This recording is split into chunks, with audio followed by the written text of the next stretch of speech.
Hi, it's Rob Bowron with Sharp College Football. We're here to preview the ACC today.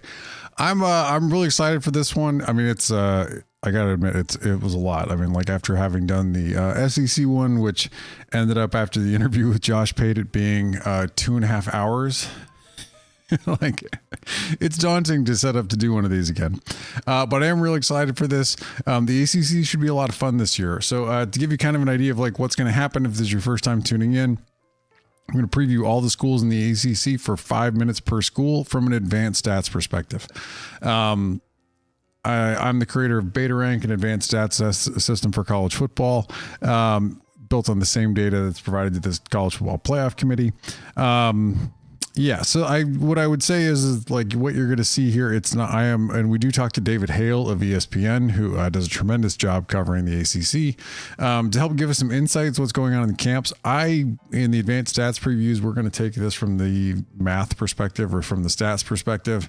When we say advanced stats, as far as like if we're talking about offensive numbers or defensive numbers from the prior year, these are going to be controlling for opponent, field position, state of game, that kind of thing. Really important to control for those things. We're not going to talk about counting stats. Those tend to be less important. There's a handful of stats we'll throw out that are probably a little bit more like that, such as completion percentages for quarterbacks, how many yards per completion we're aiming, that they were getting in the prior year. But for the most part, we'll talk about more advanced stats. So if you're looking to get a pure counting stats, opponent quality agnostic view, this is probably not the place. I do think we do a really good job here from the advanced stats perspective of previewing college football. And look, the ACC, I think this year it lacks, I think, an obvious, I mean, unless you count the slightly awkward stepbrother Notre Dame, it lacks a top end team coming into this season. But I think that there's some interesting teams that you would say have some questions to answer coming into the year.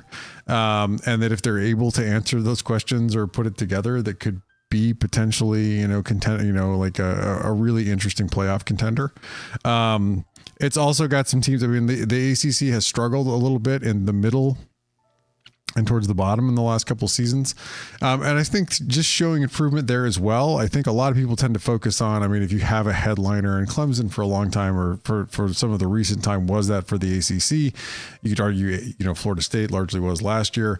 I think having that headliner can cover up for some of that, but truly like or at least take some of the focus off of some of that, but truly the ACC towards the bottom half, actually you could even say some of the top half of the ACC wasn't very good. This is true of a lot of conferences. I mean, the Big Ten,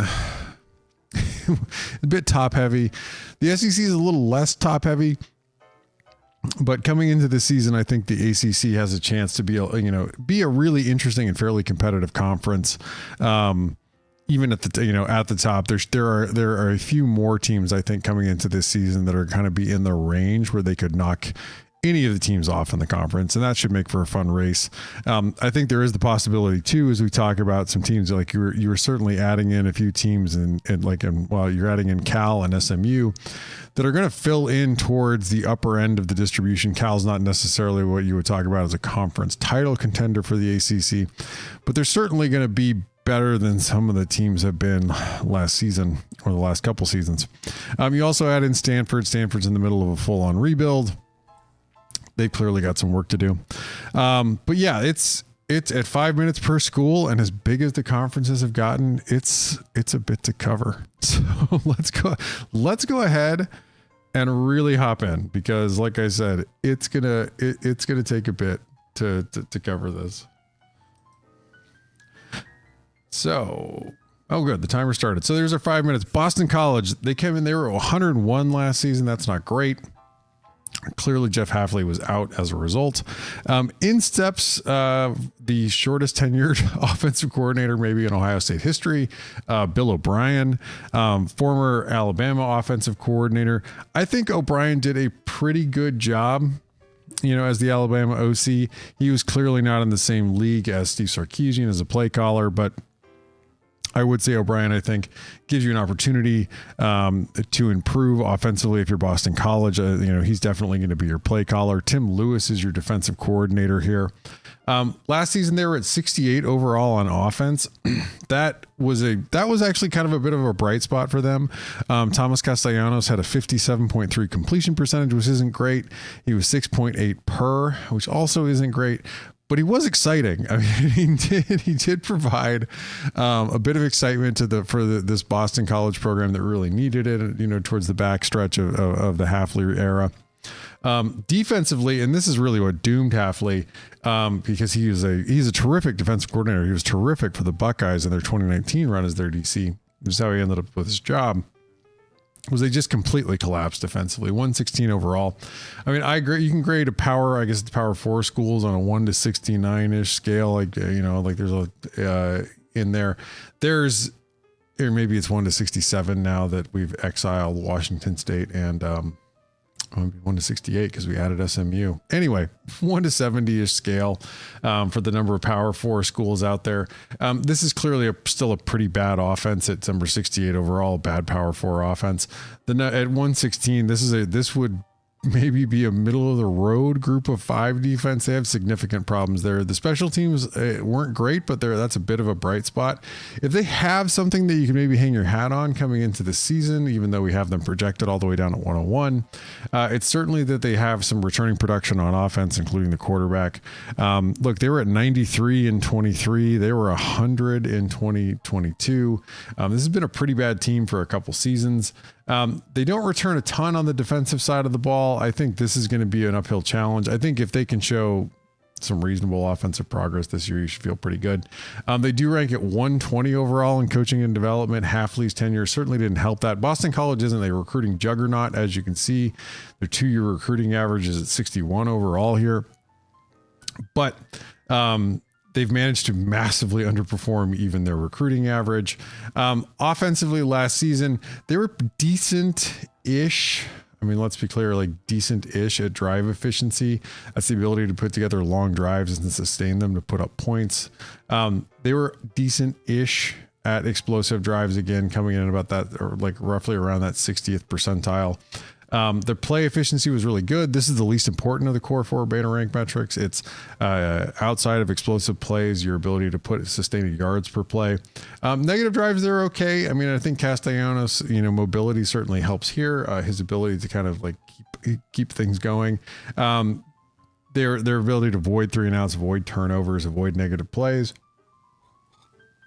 They were not great running the football overall, and comparatively, they were also not great throwing the football overall. They have certainly some work to do. Castellanos, I think, added sometimes it felt like he added more with his legs than his arm. Defensively, they were significantly struggled last season. Sitting all the way down like at the about the 60th percentile on drive efficiency. You could put together long drives for points. You could get explosive drives against them. That was certainly true. They were a little bit better at forcing some negative drives on people that, falling in the about the 80th percentile there.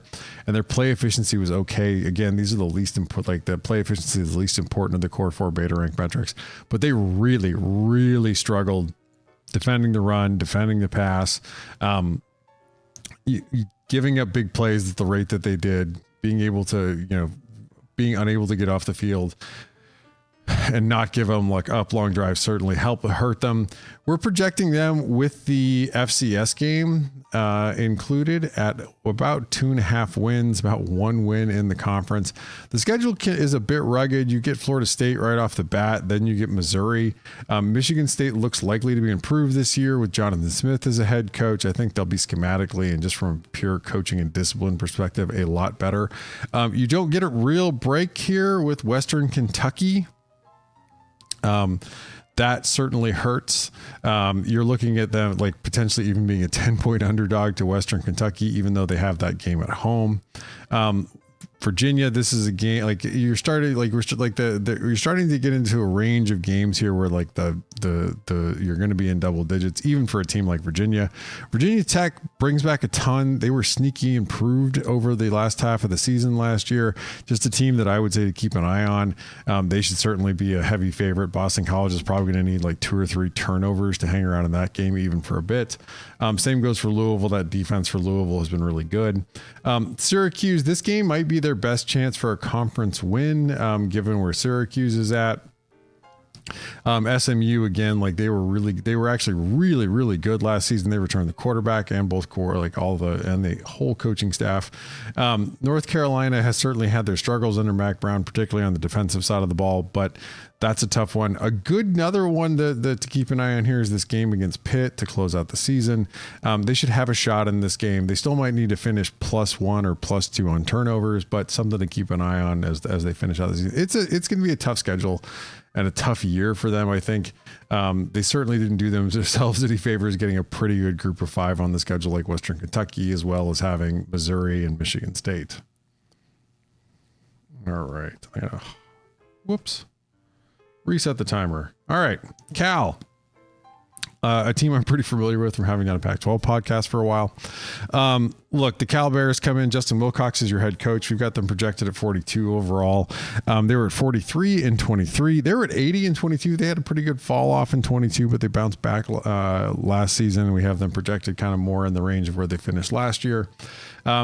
They did improve offensively last season. Jake Spadeval was your offensive coordinator there for a hot minute. He was pretty good for them. I mean, Cal has really struggled to hire offensive coordinators under Justin Wilcox. In steps Mike Bloch is the new offensive coordinator. Peter Sermon is your DC. Wilcox has a reputation as he was a pretty good defensive coordinator in his time before becoming head coach. They've kind of hung around often in this kind of range here in the 45-ish range.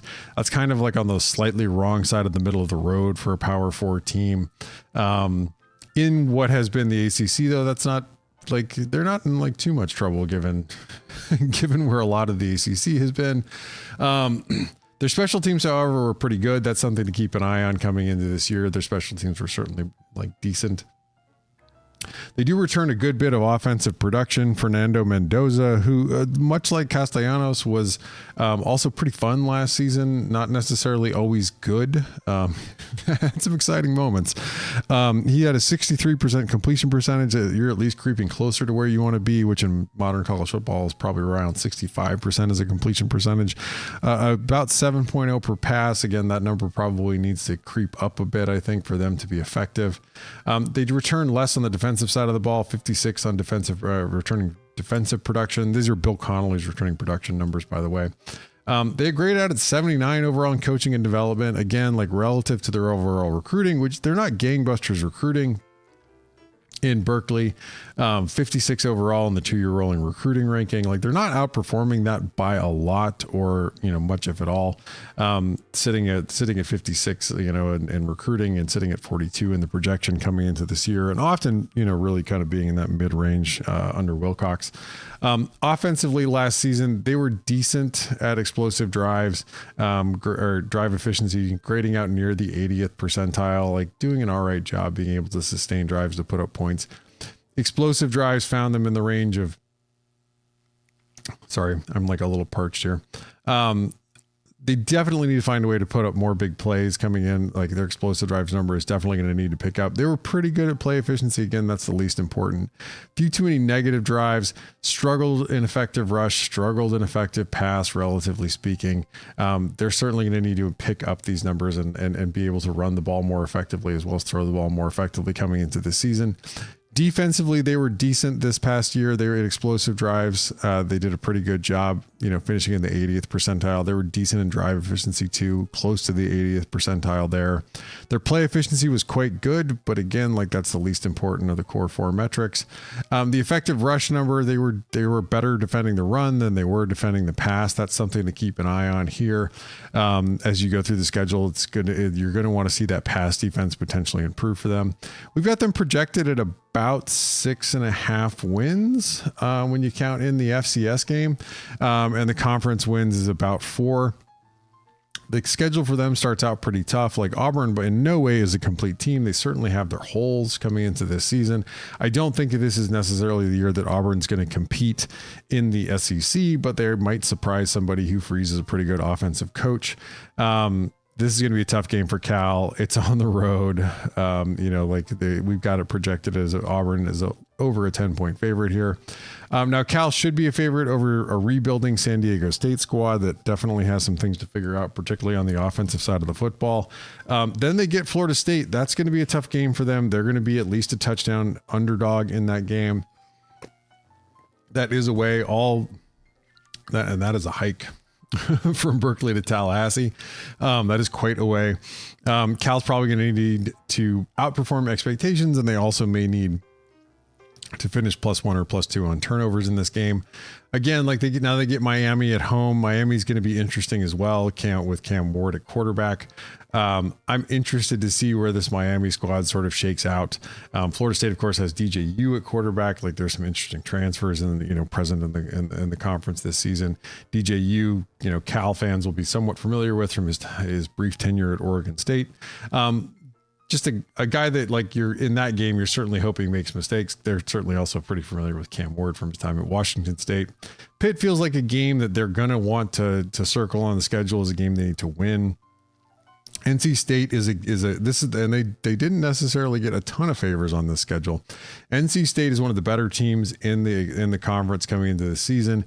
Cal, this is going to be a tough game for Cal. They're not NC State isn't so good that they're going to be able to run away with the game. It should be a pretty tight game. Cal gets a little turnover luck or just some luck in general. They should definitely outperforms this projection. They could certainly end up with a win here. Oregon State, throwback game here. Oregon State, it is tough. They certainly took some personnel losses. I do like the Beavs quite a bit as a program, but I'm not sure that this is the year that they're going to live up to this projection. It's really hard to handle the kind of personnel losses that they certainly had, plus the coaching staff losses. Wake Forest is a game. Might end up being closer to a toss-up. We'll see. Wake Forest did struggle a little bit last season.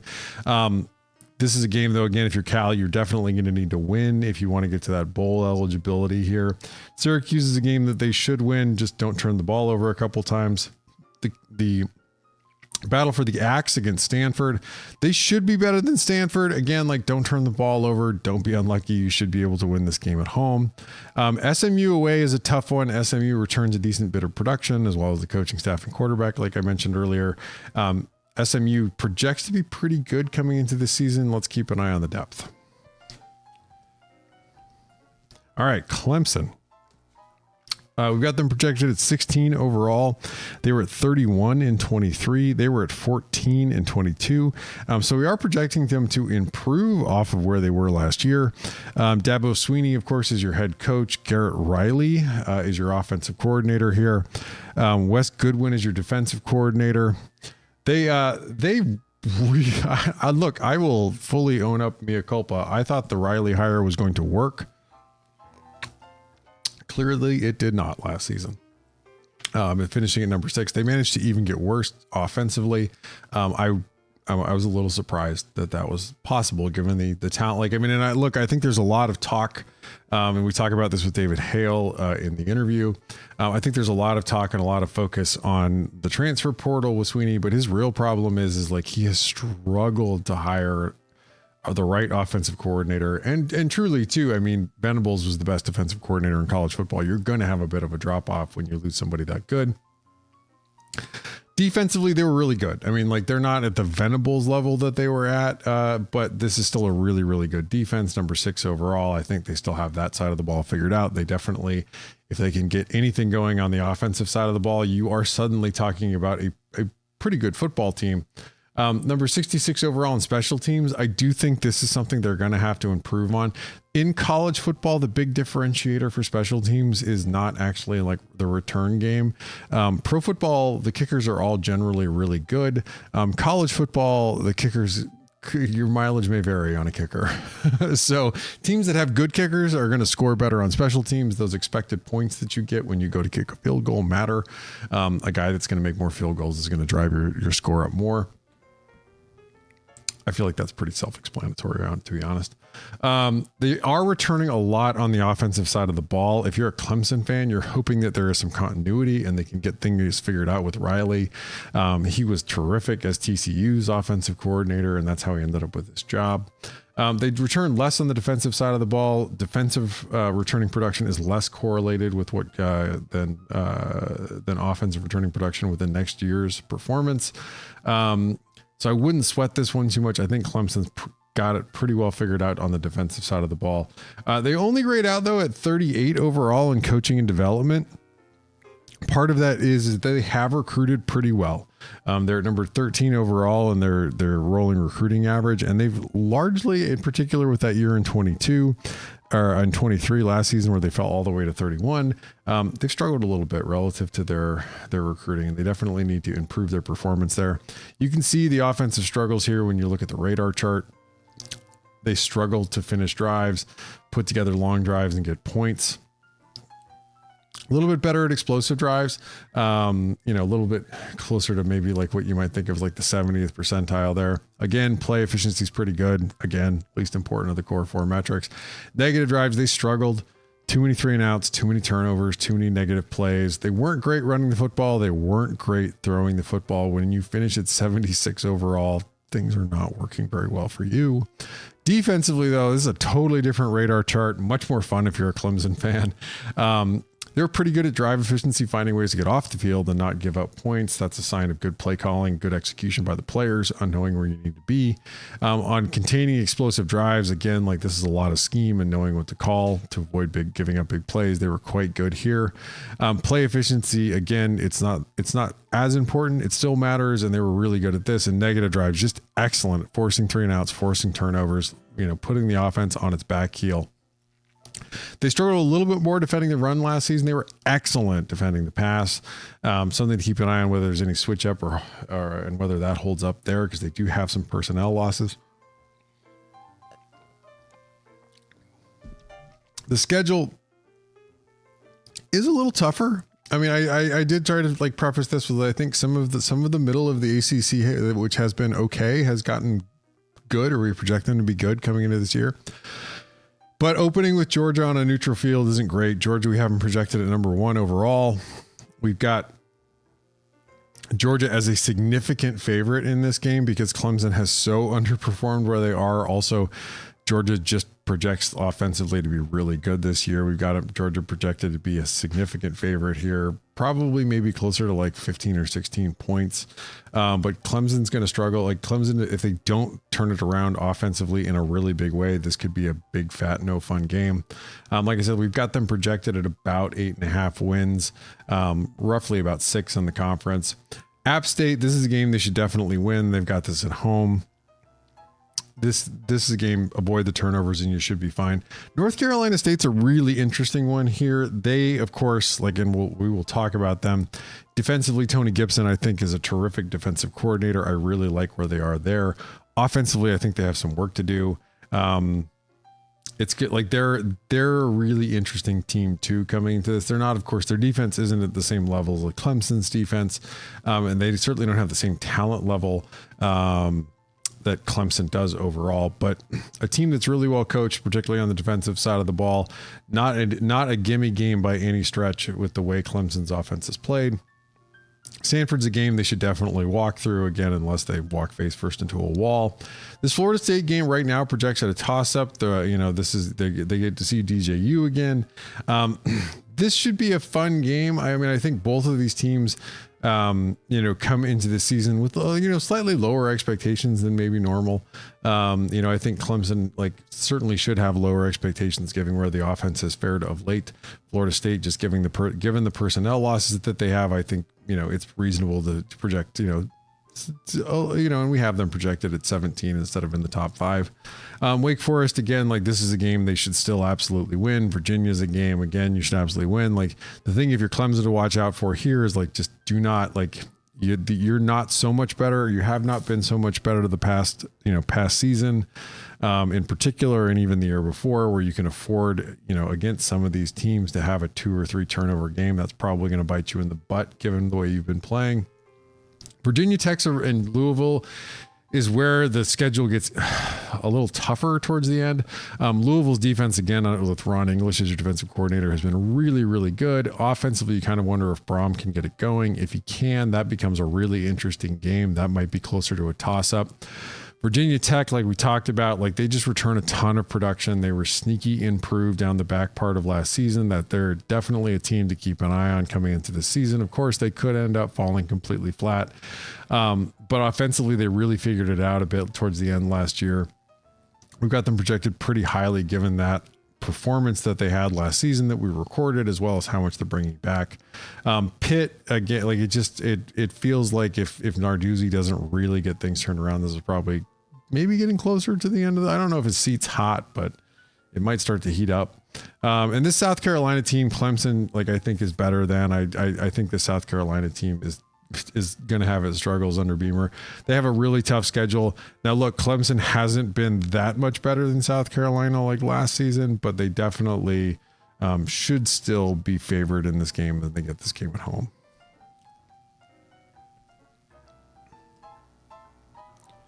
All right, the Blue Devils. I was a little surprised by the Manny Diaz hire here. I mean, look, he did a really good. He was utterly not acceptable, I guess you could say, as at Miami. He just was not. It didn't work out. He was great, and I was not sure about the hire when he was hired as the Penn State defensive coordinator, but it really worked. Jonathan Brewer is your offensive coordinator. He did not keep Kevin Johns, who did a really good job as the Duke offensive coordinator, and managed to not get another offensive coordinator job this offseason. Jonathan Patke is your defensive coordinator. Of course, like if things go really south, Diaz may have to take on play calling duties for the Blue Devils. Oddly enough, he did that at Miami. It did not work. The defense at Miami did not get a lick better when he was calling plays. Probably that I think more than anything was why I was a little skeptical of how the Penn State job, how him in the Penn State job was really going to go. Offensively, they were decent last season. They were at 53 overall. They were actually a little better the year before. But 53 overall last season, 49 overall on defense. The special teams were pretty good last season as well. I mean, look, Duke had a little schedule luck. A lot of the ACC wasn't great last season as well. Offensively, they don't return a ton. They're at 77 overall in returning production here. They're at 60 on returning defensive production. Not a ton there either. We've got them projected only at 52. But given the schedule, they're not in a bad spot, and we'll get to that. Their coaching and development sits at 53 overall, and their two-year recruiting is at 59. I mean, there are quite a few schools that kind of fall into this kind of bottom of the Power Four recruiting rankings, and roughly about bottom of the Power Four-ish, and overall performance, kind of also finishing in the 50s. Offensively last season, they really struggled a bit to put together long drives to put up points as we switch up to the radar chart. Their explosive drives number wasn't bad, but it could certainly do some improvement. Again, the play efficiency was pretty good for what that matters. They struggled a little bit with negative drives, too many 3-and-outs, too many turnovers. They were definitely better running the ball than they were throwing the ball. That'll be interesting when we talk about Riley Leonard as the Notre Dame quarterback. He'll definitely have some better weapons there than he had at Duke, but I think offensively they're like, and Malik Murphy is your announced starter here. The Texas transfer. He is a mountain of a human being, and absolutely looks like no fun to go tackle. But he is a capable passer in his own right. I'm interested to see what he looks like and how he's used in this offense. I think that should be a really interesting question. They finished at 49 and 23 and 43 and 22. So like I said, like they fell off a little bit last year, but the schedule certainly helped them. We've got them projected. I'm sorry. Like defensively, they were pretty decent at limiting long drives. Again, like pretty decent at limiting explosive plays. Their negative drives number wasn't bad either.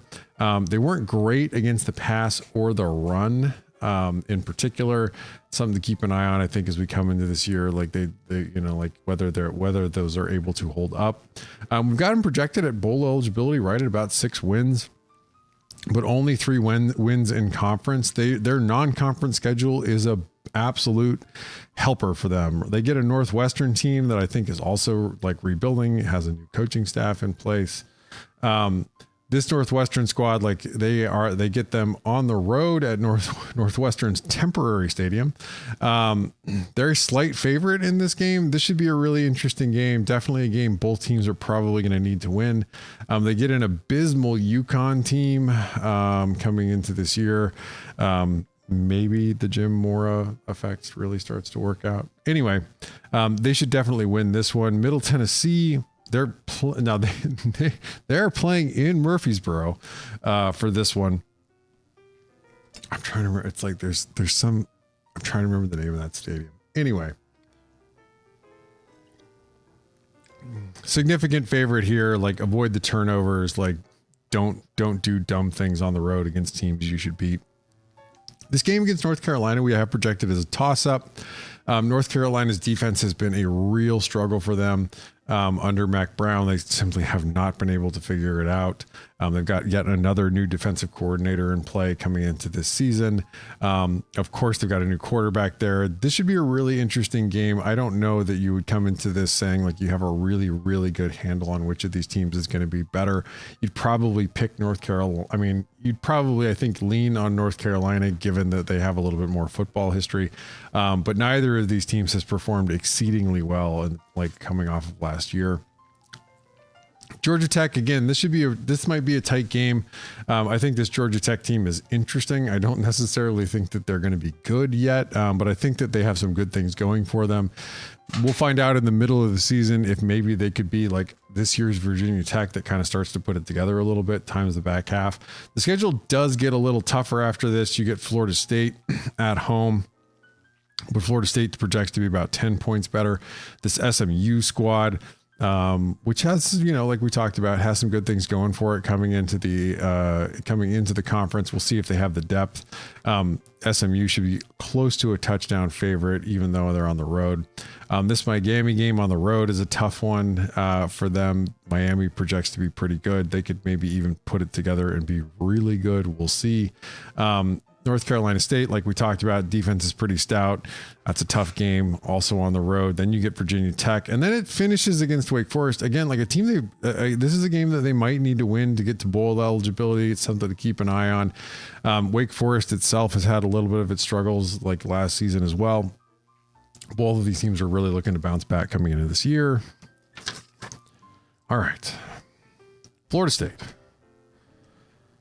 I'm running over on all of these, which is exactly not what you need given how many teams to cover. The Seminoles, Mike Norvell is, of course, your head coach, also your play caller. We've got them projected at 17 overall. They finished at 14-23, although, as you may have noticed, the quarterback injury certainly hurt them. Even in the advanced stats rankings, I don't weight the bowls at the same level I weight the playoff games because they just don't matter that much to the players anymore, and it's pretty obvious. Offensively, they fell off pretty significantly last season. They finished at number 34 overall. They had been, of course, prior to the QB injury, sitting somewhere closer to the lower teens. Not a great offense, but still a very good college offense. Their defense was excellent last season. Again, they also had a little bit of a fall off, I think, towards the very end, but just an excellent defense that they had last year. They returned the defensive coordinator, Adam Fuller. They return, and their special teams were pretty good. You could definitely see a little bit of improvement here. That wouldn't hurt them. They don't return a ton on either side of the ball. 86 on offense, 82 on defense. That's something to watch out for. They do bring in, of course, the quarterback, DJ Uigalele, 57.1% completion percentage, 8.4 per. I forgot to mention for Clemson. Sorry, Clay Klubnik's number was 63.9% completion, 6.3 per. That 6.3 per really hurts. You're not getting the ball downfield at all.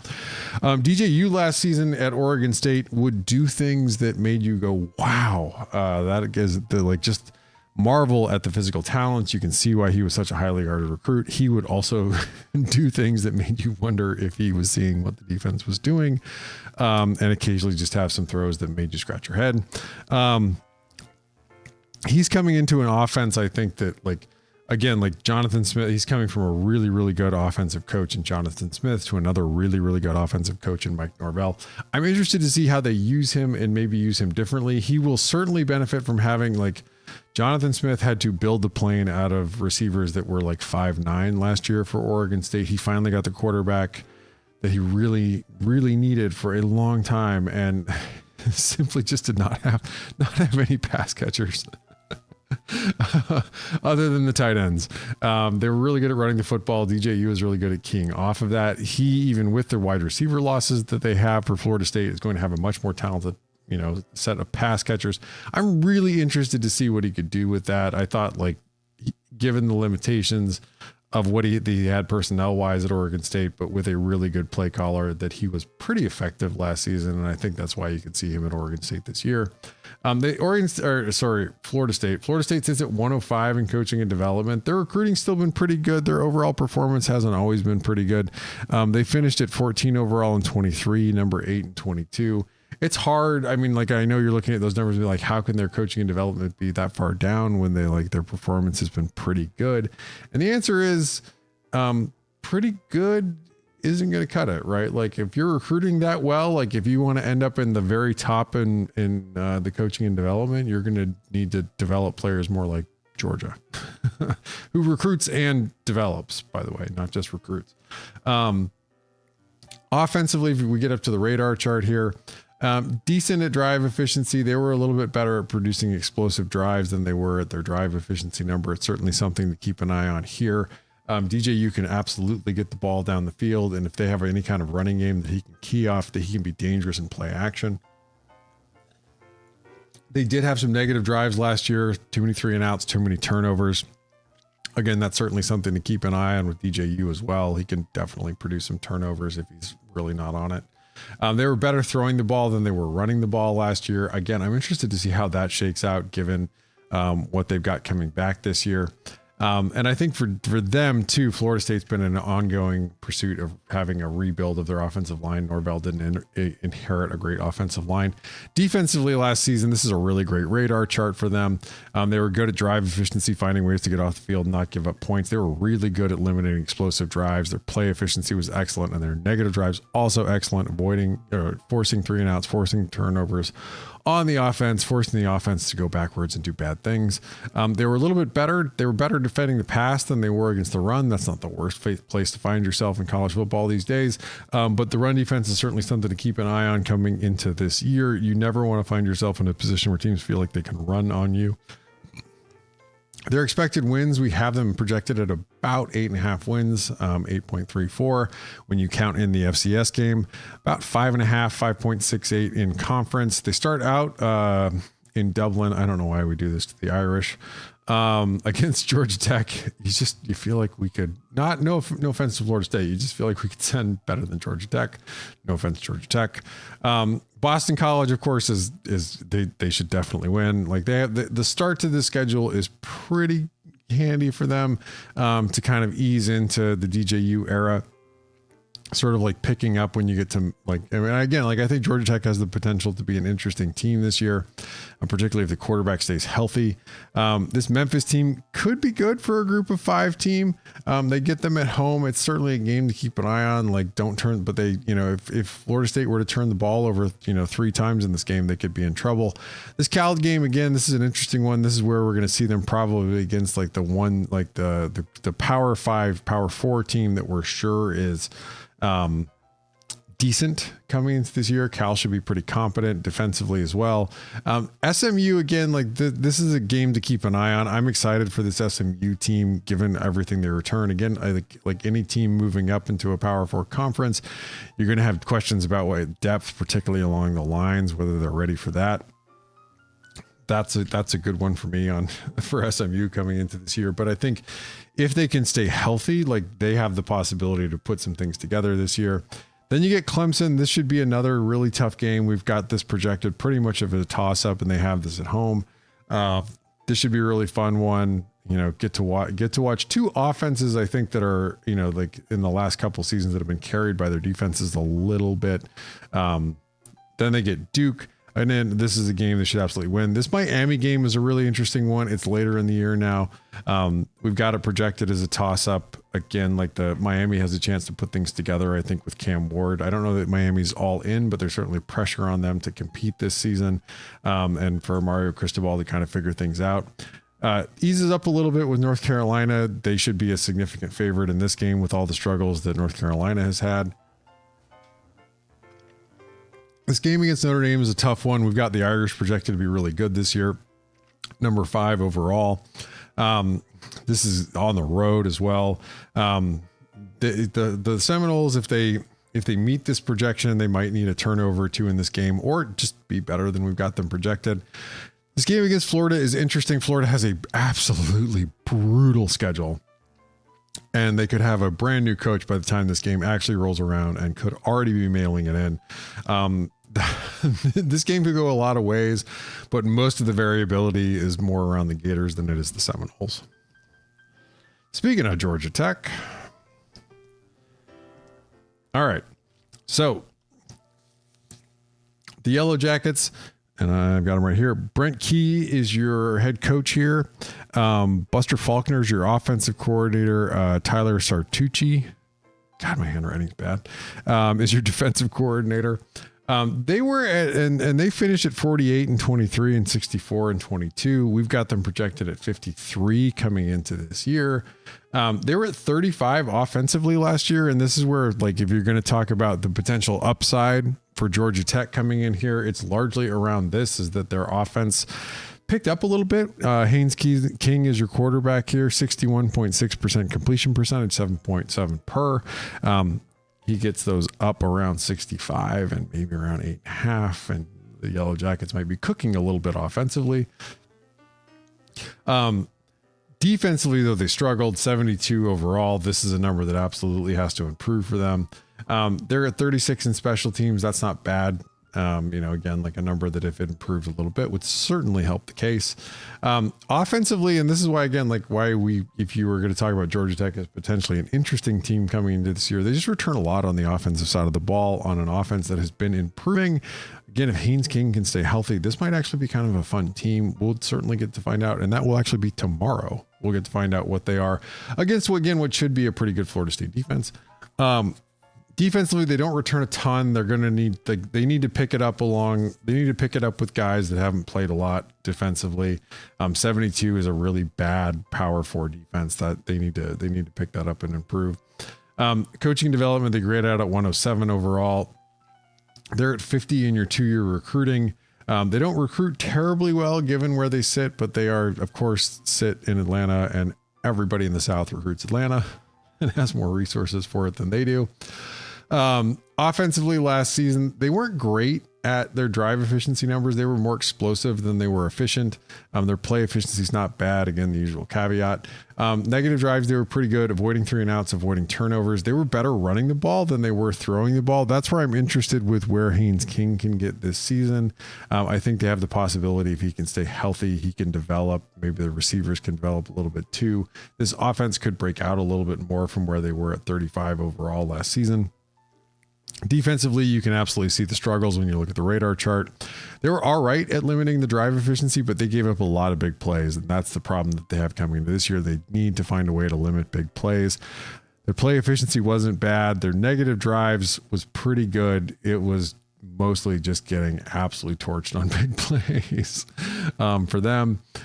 They struggled against the run. They struggled against the pass. They're going to need to improve on both. There's no particular bugaboo to keep an eye on there. We've got them projected at about 4.5 wins and 2.62 in conference. The schedule is not their friend. I mean, and that's where Georgia Tech, I think if you're a person that's just counting wins and losses, and truthfully, that's, why fans watch the game, why I watch the games is, but if you're interested in who's getting better, even if they have a tough schedule, and that's going to be college football in these mega conferences, folks, schedule is going to, the schedule luck is going to determine a lot about how fans feel at the end of the year.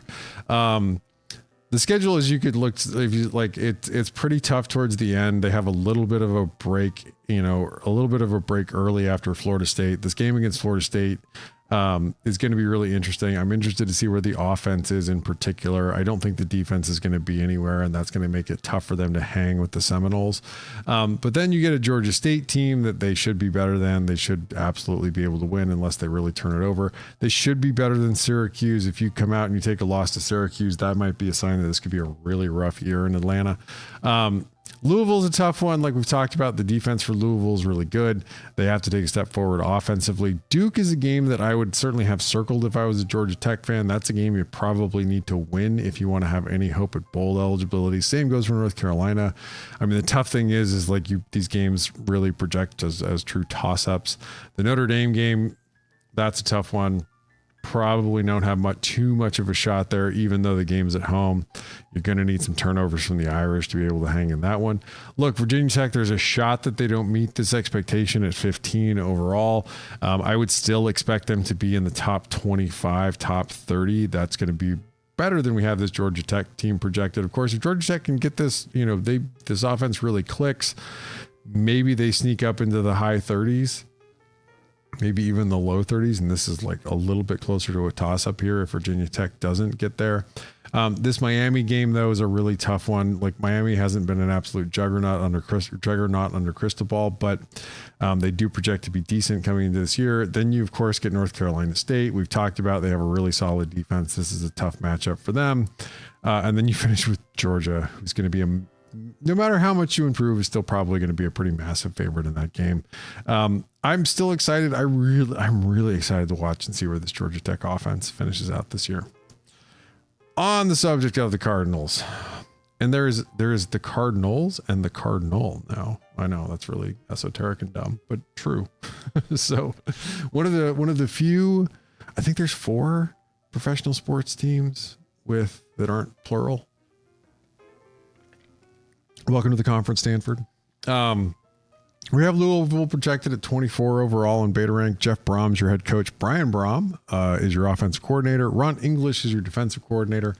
Look, the offense, that's not a bad number. I mean, like, we've certainly looked at worse numbers coming into this, but I think given Brom's reputation as an offensive play, is much more built around offense. Both Broms are. Sitting at 39 is not great. They definitely have some work to do. I think also on the getting the quarterback developed. Tyler Shuck is going to be your quarterback. He of many teams, having been at Oregon and then at Texas Tech, and everyone seemed to get injured at quarterback at Texas Tech. 60.4% completion percentage, 6.7 per last season there. But the defense was really good. They're at number 12 overall. And look, some of this is from the prior coaching staff. They really put together and cleaned up the defense. That was a long running job by that coaching staff, the prior staff. And that's something that they can really hang their hat on. Ron English, though, has absolutely kept that going for them, and sitting at 12 overall. That's a really good defensive number for them. They're at number 48 in special teams. That's something they're certainly going to have to improve coming into the season. They don't return a ton on the offensive side of the ball. That's really a problem for them, I think, if we're being honest. You'd really like to see this offensive number improve. They're not going to get a lot of favors out of that with the fact that they are returning so little production. They return a ton on the defensive side of the ball. That's actually a really good, I mean, even though it's less correlated, that's still a really good thing given how good the defense was last season. They sit at number 15 overall in coaching and development. They've been pretty good here. I mean, they were at 20 and 23. They were at 26 and 22. Definitely have some things to hang their hat on. The overall, the 2-year rolling recruiting ranking sits at 26. And like I said, like they've largely found ways to overperform that. Offensively last year, they were decent. I mean, maybe not decent. They were okay at putting up at their drive efficiency, sustaining long drives to be able to put up points. Their explosive drives was also pretty okay. They weren't great also at negative drives, avoiding 3 and the outs, avoiding turnovers. They certainly have some work to do. They were a little better running the ball than they were throwing the ball, which feels a little out of character for what you might have expected from the Broms. They're gonna have their work cut out with them, I think, again this season, getting this offense turned around and getting things going. Defensively, This is a really good radar chart. They were really good at drive efficiency, finding ways to avoid giving up long drives and giving up points. Their explosive drives number also really, really good. Found ways to avoid giving up the big plays. Their play efficiency number is really good. Negative drives is excellent. Finding ways to force turnovers, force 3-and-outs, force the offense to do bad things. They were better against the run than they were against the pass. That's something to keep an eye on with everything that they're being back. If they can improve their pass number, you might be talking about a top 10 defense, maybe even a top 5 defense in college football. We've got them projected at about 8.5 wins, 8.27 when you add in the FCS game, at about 5.53 in conference. They get a nice start, at least the first 2 games out the gate before it tightens up. Jacksonville State, of course, that's a game they should definitely win. The Rich Rod's not actually, like, I will say this, like, that feels like a good spot for him. Rich Rod's not great at recruiting and player development, but he's a good schemer. You should get a decent idea of where the Louisville defense is, at least in that game. And then in the next game too, because we just talked about Georgia Tech's offense might be kind of fun this year. Keep an eye on that. Then you get Notre Dame. That's going to be a tough one. The Irish project to be pretty good. That is on the road. Notre Dame definitely shot themselves in the foot last time they played Louisville. They might want to avoid that this time around. This SMU game should be pretty fun. SMU's defense was significantly improved last season. We'll see if that holds up. They did have a personnel loss off to the NFL from the defensive line, but they do return the quarterback and both coordinators. Virginia, this is a game that they should win. Virginia certainly had their struggles. This Miami game, I think, is really interesting. This game is, we have projected close to a toss-up. We've got Miami as a slight favorite here. Whether that holds up and Miami lives up to expectations feels like a little bit like the perennial question with the Hurricanes of late. Boston College, this is a game they should absolutely win. This Clemson game, again, this is a really interesting game. Both of these defenses are pretty good. Louisville's offense was actually a lot better than Clemson's last season.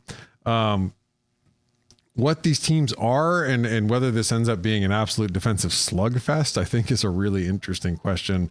This game I think should be a lot of fun. Both of these teams might need to win this game to kind of like have, if they have done well in the other parts of their schedule coming down to this one, they might need to win this game in order to secure a spot in the ACC championship game. Stanford's in a full rebuild under Taylor. Pitt, like we just talked about, it's hard to see the Narduzzi seat really heating up, but maybe this is the year that kicks it into gear. This Kentucky game is really interesting. Look, Kentucky's they're not in a great position in the new SEC. Not getting to play the full SEC East schedule anymore. That said, even though they might take some losses in the SEC, they're still a decent team. Louisville is a slight favorite here in this game that we have projected away. I have this probably as a toss-up coming into this. Should be an interesting game. All right. Miami. Clearly nothing to talk about here. We got Miami projected at 19 overall. Mario Cristobal is your head coach. Shannon Dawson is your offensive coordinator. The perennial search to get the offensive coordinator right under Mario Cristobal. They're okay. I think he had one decent offense at Oregon, really good offense given the talent level he had. But they were at 37 overall on offense last season. They really, they just could not get it together at all. Defensively, they also were not great. 41 overall on defense, 33 on special teams. I think given the expectations, given that they've went out and got Cam Ward, they definitely want to be better. You can sense that there is, at least in going out and getting Cam Ward, when there were so many teams who are, Ohio State ended up settling for Will Howard. Cam Ward's clearly a better passer than Will Howard. But Miami got him. They're clearly expecting or hoping for improvement coming into this year.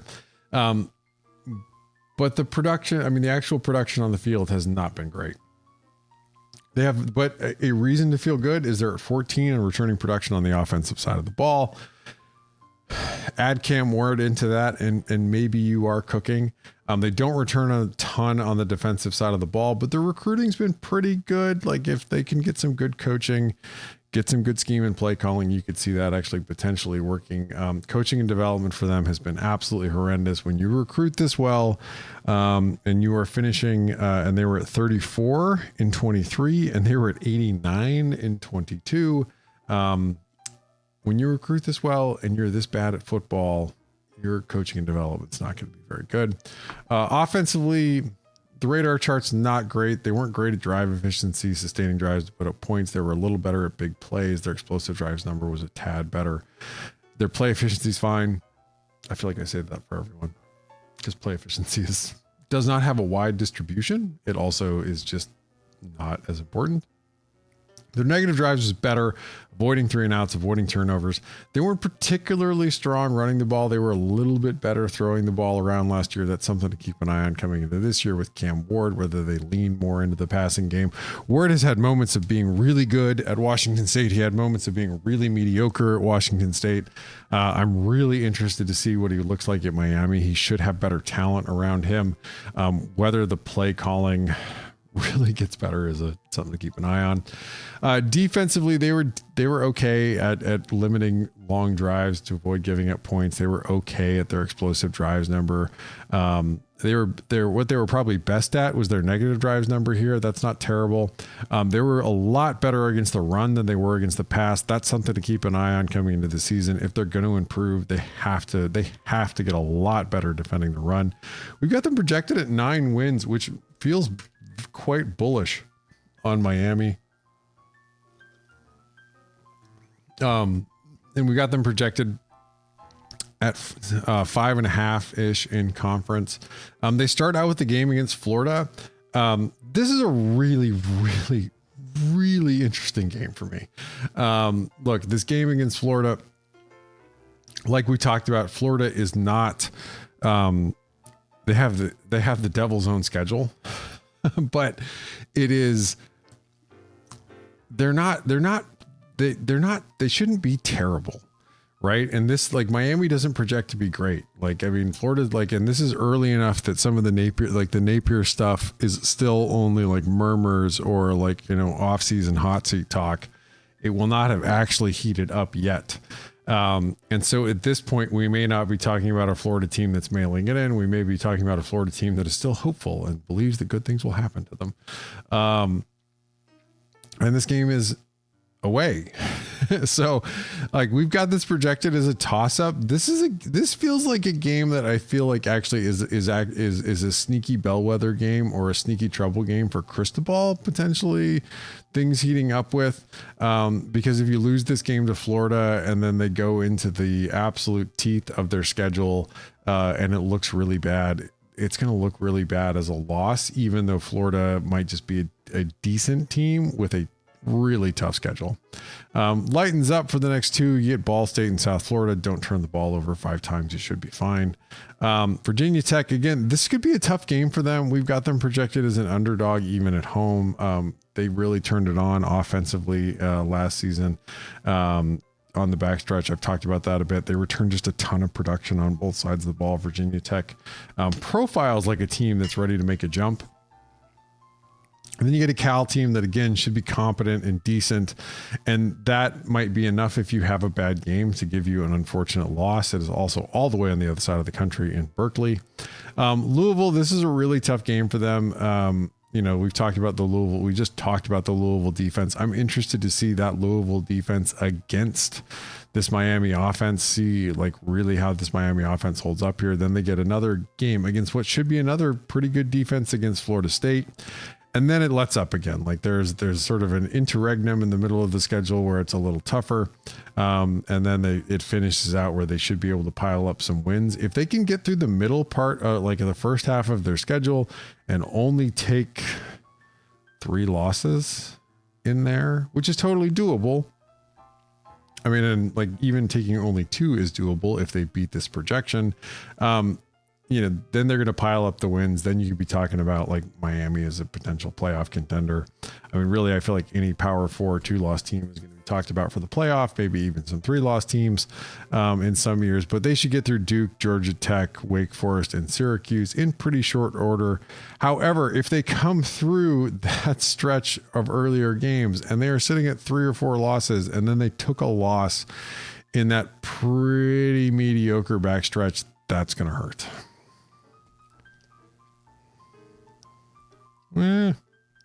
All right. North Carolina. And Ron, I think I've managed to make it to another sheet of paper. God, there's just so many teams. So why did we do this? I mean, I know why we did this. I mean, it was the TV money. But why did we do this? This makes previewing a bear. Mac Brown, you may have heard. That is a really bad joke that you may have heard. The Mac Brown's the head coach. Anyway, Mac Brown's the head coach of North Carolina. Chip Lindsey's your offensive coordinator. He's been pretty good. They've been pretty good offensively. I like the Longo hire. It largely worked. Longo always had some efficiency problems, but he was definitely very explosive. Lindsey's not all that different. I think if you sneak a look up at that radar chart with the blue right there. Defensively, though, my goodness, they have absolutely struggled. I liked the original defensive coordinator hire, Jay Bateman, who was the defensive coordinator at Army and was so good for the Black Knights. And then he was so bad in Chapel Hill. And Gene Chizik was horrible at defensive coordinator for them. I mean, I guess 75, if we're being honest, may be some improvement over where they have been, year over year, but it wasn't great. Jeff Collins is your new defensive coordinator there. Max Johnson or Connor Harrell is going to be your starter for the Tar Heels. The special teams weren't great. They're going to need to improve there. A big watch out is post Drake May, they just don't return a lot on the offensive side of the football. 112 on the returning production on offense. That has 100% under Mac Brown been the engine of this team. If that engine sputters, that means you have to have the defense, which has been horrible his entire tenure, pick up the slack. That I wouldn't bet the house on that. So North Carolina comes in with a lot of questions, I think, coming into this season. They do return an okay amount ish comparatively on the defensive side of the football. Their coaching development is not great. 104 overall in coaching and development relative to their talent level. Their production has been pretty okay ish. They were at 36 overall in 23, 55 in 22. Certainly have some room for improvement there. Offensively, again, Lindsey was not extremely efficient at drive efficiency, putting up long drives to be able to put up points. They were pretty explosive though, and that's where they did most of their damage. Their play efficiency was pretty good, and they managed to avoid lots of 3-and-outs and lots of turnovers. Big plays and avoiding negative plays is not a bad strategy to put points up. They were a bit better throwing the ball, unsurprisingly, with May at quarterback than they were running the ball. Oddly enough, that's a little bit of a flip from the last Longo years where they're actually a sneaky good running team. Defensively, not great at drive efficiency. You could put together long drives against the Tar Heels to put up points. You could also find big plays. They did do a pretty good job of putting up negative drives. Didn't help when you were giving up all those big plays and long drives, though. The occasional turnover or 3-and-out to save your bacon did not change the largely bad direction of things. We've got them projected because of the quirks of the super conference schedule, because if you look in here, you can see some pretty crooked numbers here on their schedule. Because of this, even with the having them only projected at 49, we have them projected with the FCS game at 7.5 wins. Just 4 in conference. They get a Minnesota team that has been struggling of late under PJ Fleck. They have just not been able to figure it out and put it together. You get a Charlotte team that is in the absolute dumps. James Madison, I do think is going to take a step back this season. We have them projected to take a step back, and I think that's pretty fair. North Carolina should be a favorite in this game. You get a toss-up game against Duke that if they win, you should be sitting at 4-0. And then you have like, I mean, and here we're sort of figuring that they maybe beat the projection, but you should be able to beat Pitt. Don't turn the ball over a couple times. You should be fine. Then you get some toss-up games ish. Georgia Tech, like we talked about, has the potential to be improved offensively. Virginia doesn't project to be great, but they don't project to be terrible either. If you found a way on those 3 toss-up games to go Duke, Georgia Tech, and Virginia to eke out wins with either luck or beating this projection, North Carolina is going to be an absolute paper tiger in the playoff in the midseason playoff conversation. God, have they started this is something I should know, but I don't actually even care about the playoff TV show thing that they do. I would highly recommend watching MAC football instead. But they could be like featured in that. But they would truly be a paper tiger, a feature of a very weak schedule, because they don't play a team with a real pulse, or like even a puncher's chance of making the playoff till they get to Florida State at the beginning of November. And this is a game that they should be an underdog in. You know, they're going to get a Florida State team that like may largely have things, clicking at this point. The Tar Heels may need 2 or 3 turnovers here. Then the schedule again, like lightens up again, and you get a team that like you should be a little bit of a favorite over, given how things have gone for them recently at Wake Forest. I'm interested to see, again, like can North Carolina like figure things out a bit more defensively, or does the offense just click under Lindsey again with a bunch of new faces? Boston College, as we talked about, like they're in a lot of trouble. It's just going to be a tough year for them in O'Brien's first year. And then you get the NC State game, and like, look, NC State projects to be better. We don't project them to be so much better. That they would run away with this game. But North Carolina, truly, if you took the games that were like the 4 games that were just like full on toss-ups here, that we have projected in that range, of about less than 4 points ish of Duke, Georgia Tech, Virginia, and Wake Forest. If they were to win all of those, they could be 10-2, and that is bananas dumb. Given where we have this team projected, like they don't even have to be better. You just have the luck hit in the right games, and all of a sudden North Carolina is a massive, like I said, paper tiger. I mean, being a paper tiger is not bad. Like if you're a North Carolina fan, like enjoy the wins, man. Like absolutely. So this NC State team is kind of a fun one, I think, in my head, I guess. Like Dave Doran is your head coach here. Robert Anai is your offensive play caller. He's pretty good. I mean, he's been around for a long time. He runs some interesting stuff. He's a good offensive line coach as well. Tony Gibson, though, is your defensive coordinator. He's the real star of the staff. Grayson McCall, and I think that's part of why there's a lot of enthusiasm, because if there ever was a college football darling of college football dorks, it's like Grayson McCall. That like COVID year Chanticleer's offense, right? Like, and now that he's at like a Power 4 school, and like he has a decent offensive coordinator, like what could happen, right? So like there's definitely some college football dork vibes about this North Carolina State team, but the star of the team, the star of the staff is Tony Gibson as the DC. We've got them projected at 26 overall. They were at 57 offensively last season. You could definitely use some improvement, and I could improve that number. He wasn't great at Syracuse though, so that's something to definitely keep an eye on. Defensively though, number 15 overall, they consistently have improved under Gibson. Like just a really good DC. West Virginia was crazy to let him go.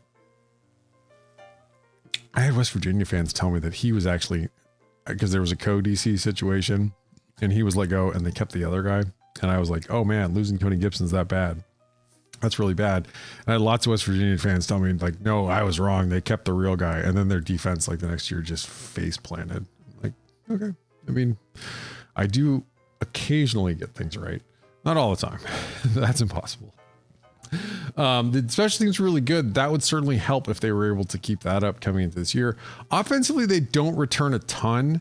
And like they're certainly, I mean, like I feel like in a lot of college football teams, like you have a new coordinator and you have a lot of new faces because of the transfer portal. And you're just going to kind of have to see who gels. NC State may have a shot to gel here. They don't return a ton on the defensive side of the ball. You could talk yourself into this defense falling off a little bit because of the lack of returning production that they have. I do like, again, and I feel like I've iterated this a few times, is that I like Gibson as a defensive coordinator. I think they're largely going to be able to hold serve. They might fall off a little bit, but you might just be talking about like a top 25 defense-ish. Coaching development's pretty good. Number 30 overall. They recruit pretty well. They're not a juggernaut, but they're at 37 overall and they're 2-year recruiting. Offensively, it's not a great radar chart. They struggled to sustain long drives to put up points. They were a little bit better at explosive drives. Play efficiency was pretty good. They weren't great. Too many 3-and-outs, too many turnovers, too many negative drives. They were better running the ball than they were throwing the ball. They were horrible throwing the ball last season.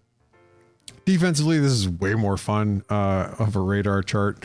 They were pretty good at limiting long drives to put up points. They definitely gave up some big plays last season. That's something to keep an eye on for them to clean up coming into this year.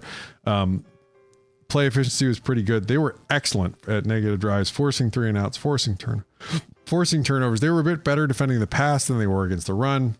Again, so it's two things to keep an eye on: is are they able to improve their numbers against the run, and then given their less than you'd like returning production numbers, can they sustain where they were defending the pass? We've got them projected at almost 9 wins when you add in the FCS game. And they're like, while the schedule is tougher on the front end, it does ease up on the back. So you start with Tennessee at home. That's going to be such that one is like a sneaky fun game to watch. The Tennessee game there where you've got the new quarterback, Nico. I'm going to try and say it. Like I've been talking way too much to give that one an attempt, and I just have not had enough water to properly pronounce that one. Anyway, like that offense might be really good. I had in my head thought the Heupel offense was recession proof. I was proved quite wrong on that last season, but getting to watch them against a competent defense here should be a good one. Then it eases up against the Louisiana Tech.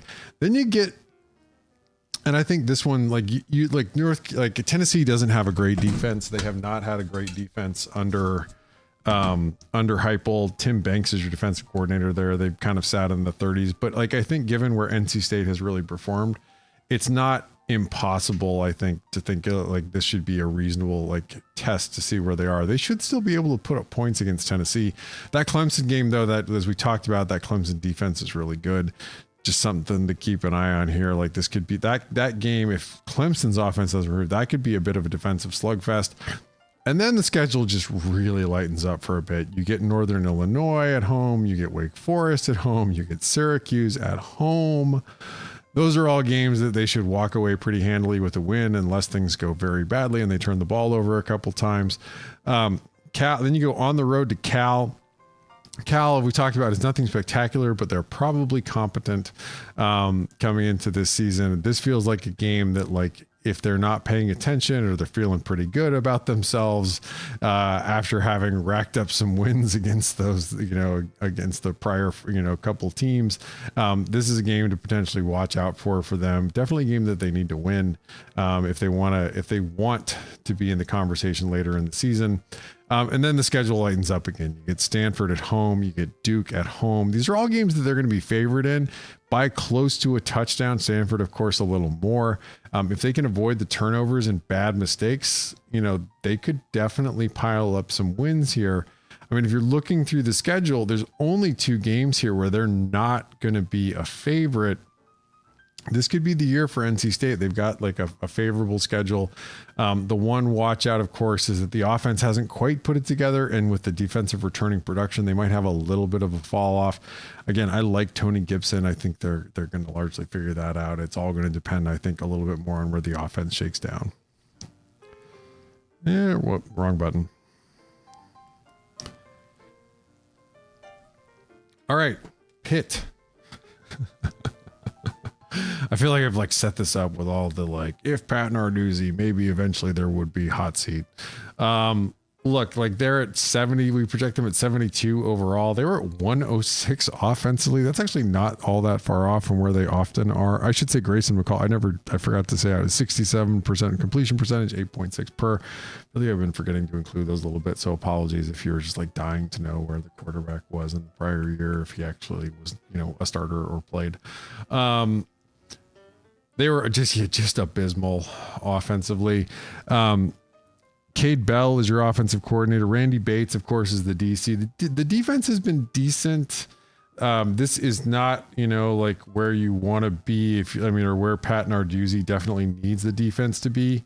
For Pitt to work, like they've been a defense first team. Narduzzi, of course, is a defensive guy. Famously really struggles to hire offensive coordinators. And for the defense to be here in the 40s instead of in the 20s, that really, really hurts this team. This is a team that absolutely has to have the defense work 100%. The special teams also weren't great. They're going to need to improve there. They don't have a ton of returning production on offense. They don't have a ton of returning production on defense. Their coaching and development's not great. We've got them at 76 overall, and their 2-year rolling recruiting isn't bad. 40 is not terrible. Nate Yarnell's your likely quarterback, 66.1% completion percentage, 9.6 per. That's in somewhat limited time, but those numbers aren't terrible. Again, it wasn't against great competition. They were at 74 in 23. They were at 38 in 22. Clearly, if you're Narduzzi, you want to get back closer to 38. That would help. The schedule's not overwhelming. I do feel like the ACC did manage to line up more of their good teams in good games against each other this season. That is a horrible offensive radar chart if you are keeping track at home of what the shapes are. They really, really struggled to put together long drives to be able to put up points. They were not great at putting up explosive drives either. Their play efficiency was okay-ish. Too many 3-and-outs, too many turnovers. They really, really struggled to run the football last year. They were a little bit better throwing the football. Defensively, it's a little bit of a better looking chart. They definitely were better at their drive efficiency number, finding ways to avoid giving up long drives and giving up points. Something to keep an eye on here, though, is their explosive drives rate wasn't great. They gave up too many big plays along the way. And that's something they're going to have to clean up. They did have a decent negative drives, forcing 3-and-outs, forcing turnovers.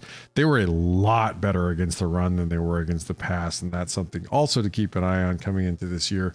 Whether they're either their offensive numbers potential or their defending the pass numbers are able to improve, or whether they're able to sustain, given how their losses overall in returning production, whether they are able to sustain any of those numbers against the run.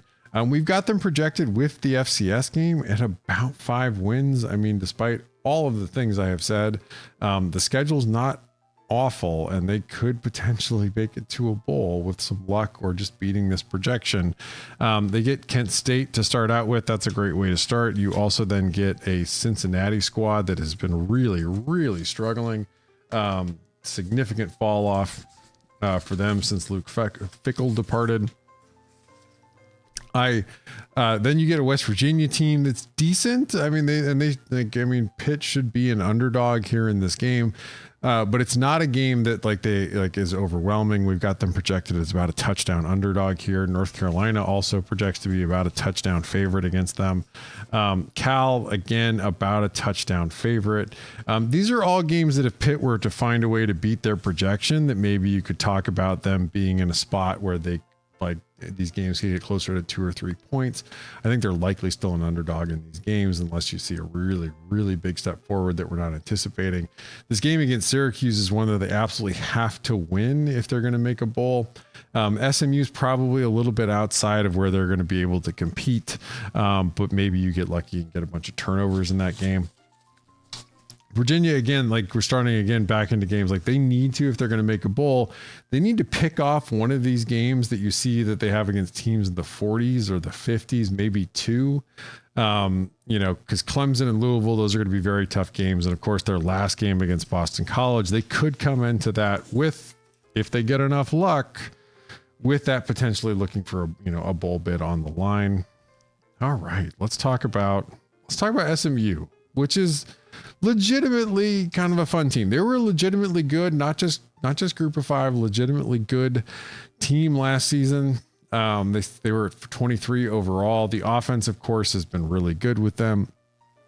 Rhett Lashley is your head coach. Casey Woods is in theory your offensive coordinator. Lashley also probably has significant input. Scott Simons is your DC. He did a really good job turning this defense around. They finished as a pretty decent defense last year at number 30 overall. Their special teams were also really good. Again, like they return the quarterback, Preston Stone, 59.9% completion percentage, 9.3 per. They definitely got the ball down the field. They could certainly work on some of their efficiency numbers and look to improve that completion percentage for him coming into this season. They return a ton on the offensive side of the ball. They also return quite a bit on the defensive side of the ball, although the defensive line is certainly somewhere to keep an eye on as far as where their production losses might be. Their coaching and development sits at 25 overall. That's a really good number because their recruiting is okay. They're at 64 overall. I mean, that would be darn good for a group of five team, for a power five team. Of course, though, you definitely don't want to be down there in the 60s. That's a tough place to make a living. You got to do a lot of development and a lot of scheme. Sitting down there. Offensively last season, they were good at being able to sustain drive efficiency, be able to sustain long drives and put up points. Their explosive drives number was less good. That's something to keep an eye on for them. They might need to find a way to put up more big plays coming into this year. Play efficiency is not bad. Negative drives, that really hurt them. Too many 3-and-outs, too many turnovers. They were a lot better throwing the ball than they were running the ball last year. I'd largely expect that to continue. Defensively, these are some pretty good numbers. Again, like they found ways to avoid giving up long drives for points, managed to limit big plays. That explosive drives number is not bad. And their negative drives number was quite good, finding ways to force 3-and-outs and force turnovers. They were a bit better defending the run than they were against the pass. Again, keep an eye on that with the loss on the defensive line. We've got them projected at almost 10 wins. When you count in the FCS game, the schedule's largely in their favor, and about 6 wins in conference. You get a Nevada team that this should definitely be a win for them. BYU has been really struggling, and they get that game at home. It's odd they're going all the way to Reno. TCU, this game is at home. This game is feels like a bit of a bellwether game for them. TCU, of course, they've taken a little bit of a step back from where they were, but we still project them to be a decent team coming into this year. This is a game they're going to need to win. I think if they want to sort of if they want to be sort of in the dark horse playoff conversation, conference championship conversation, right? Not that you'd like TCU, of course, isn't going to help them in the conference championship conversation, but I think in the dark horse playoff conversation, you definitely need to win that game against TCU. Because this is if you look at the schedule, there's 3 games kind of in the middle that are really the hard games, right? TCU, Florida State, which they get at home. They get TCU at home. They get 2 really tough defenses, though, with that Florida State Louisville back-to-back. That's going to be interesting to watch if they're able to, and they get these early. And like I talked about, the issue with a lot of teams as they move up to the larger conferences or the more powerful conferences is largely often depth. The fact that they get all of these games before November is a really big help for them, and probably why I'm a little bullish on them as a dark horse, even though I do know they don't probably have the depth that they need in the long run. Because when you look here after that, if you get through those games and let's say you drop 1 or 2 of those, only 2, if you came out of those with 2 losses, man, it lightens up. Then you're a favorite likely in the rest of your games. You've got Stanford. That's definitely a game you're looking to win, even though it's on the road. Duke, again, you should be a favorite in that game against Duke. Should be a favorite against Pitt. You're definitely a favorite against Boston College, against Virginia. This Cal game is kind of interesting because like now you're starting to get to the edge of the season where it's like, all right, maybe the depth has become an issue, maybe by that Pitt game as well. But it may not bite you in the butt until maybe Cal or Virginia, full on. So this is a really interesting schedule for them. I thought that they got a lot of favors. They got a lot coming back. They managed to keep the coaching staff in place. They kept the quarterback in place. SMU, while in no way a sure thing for anything, has some interesting plot lines coming into the season to keep an eye on. All right, Stanford, where are we at? Oh, I finally get to turn the page again. So Troy Taylor is your head coach here. He's also your offensive play caller. I like that he doesn't make any bones about it. Sometimes people are, sort of hiding who the offensive play caller is. Troy Taylor is listed as your offensive coordinator for Stanford. He's not just the head coach who also calls the offensive plays. Bobby April is your defensive coordinator for them. Ashton Daniels is your quarterback, 58.8% completion, 6.9 per. They were at 92 in 23. They were at 91 in 22. So we are fully projecting them to improve. Oddly enough, they've got a lot of returning production, and that's why. They struggled on offense last season, number 79 overall. The defense was just horrible though, at 108. Special teams, surprising bright spot for the 20 Stanford fans watching the games on the farm. If you're an ACC fan and you do get a chance to go to the Bay Area, and that is a probably quite small number of ACC fans, Stanford has a truly, truly beautiful campus. And a new often empty stadium. The returning offensive production that was off the charts. They're at number 4 overall in returning offensive production. They're at number 8 in returning production on the defensive side of the ball. They took a lot of lumps breaking in some guys. They should have some folks that have more experience and should be better coming into this season. That is not me saying that Stanford is going to be good. I am saying they're going to be better than they were last year, because last year they were really bad. They're at number 35 overall in their 2-year rolling recruiting ranking. We are well outside of the days of Stanford, reeling in, top recruiting classes, that kind of thing. But they still recruit decently. And there are a lot of teams that would trade rosters with Stanford, even with the holes that they have on the roster. Offensively, neither of these radar charts are particularly great. Offensively, they struggled. Last season, they struggled with they struggled to sustain long drives. They were a little bit better at putting up explosive drives. Their play efficiency was decent for what that matters. Too many 3-and-outs, too many turnovers. They were better throwing the ball than they were running the ball last season. I know that seems like a surprise to people. Long ago, even under David Shaw, Stanford, even though people that often covered the sport didn't know this, or the people doing the commentary on the TV didn't know this, Stanford had long ago moved away from like the intellectual brutality, run the football, even before Troy Taylor got to be the head coach. You flip it over the defense, they struggled to limit to find ways to get off the field and not give up long drives. Too many explosive drives as well. Their play efficiency was all right. Where they could really hang their hat was they were a bit better at negative drives there. They were a bit better defending the pass than they were against the run. Just maybe something to keep a little bit of an eye on coming into this year, as if they're able to sustain any of that coming in. They could definitely use some improvement though on both. We've got them projected with the FCS game at about 3.5 wins, under 2 in conference. So we're not really sanguine. We only have them projected as a favorite in one game against Syracuse, which probably tells you a little bit. Sorry, I'm chewing ice. It's a terrible habit. Shouldn't do that. Which probably tells you what we think about Syracuse. This TCU game, again, this is probably a little bit out of reach for them. Then after a Syracuse team that you definitely hope to beat, The schedule really, really toughens up for them for a bit. That you get Clemson, Virginia Tech.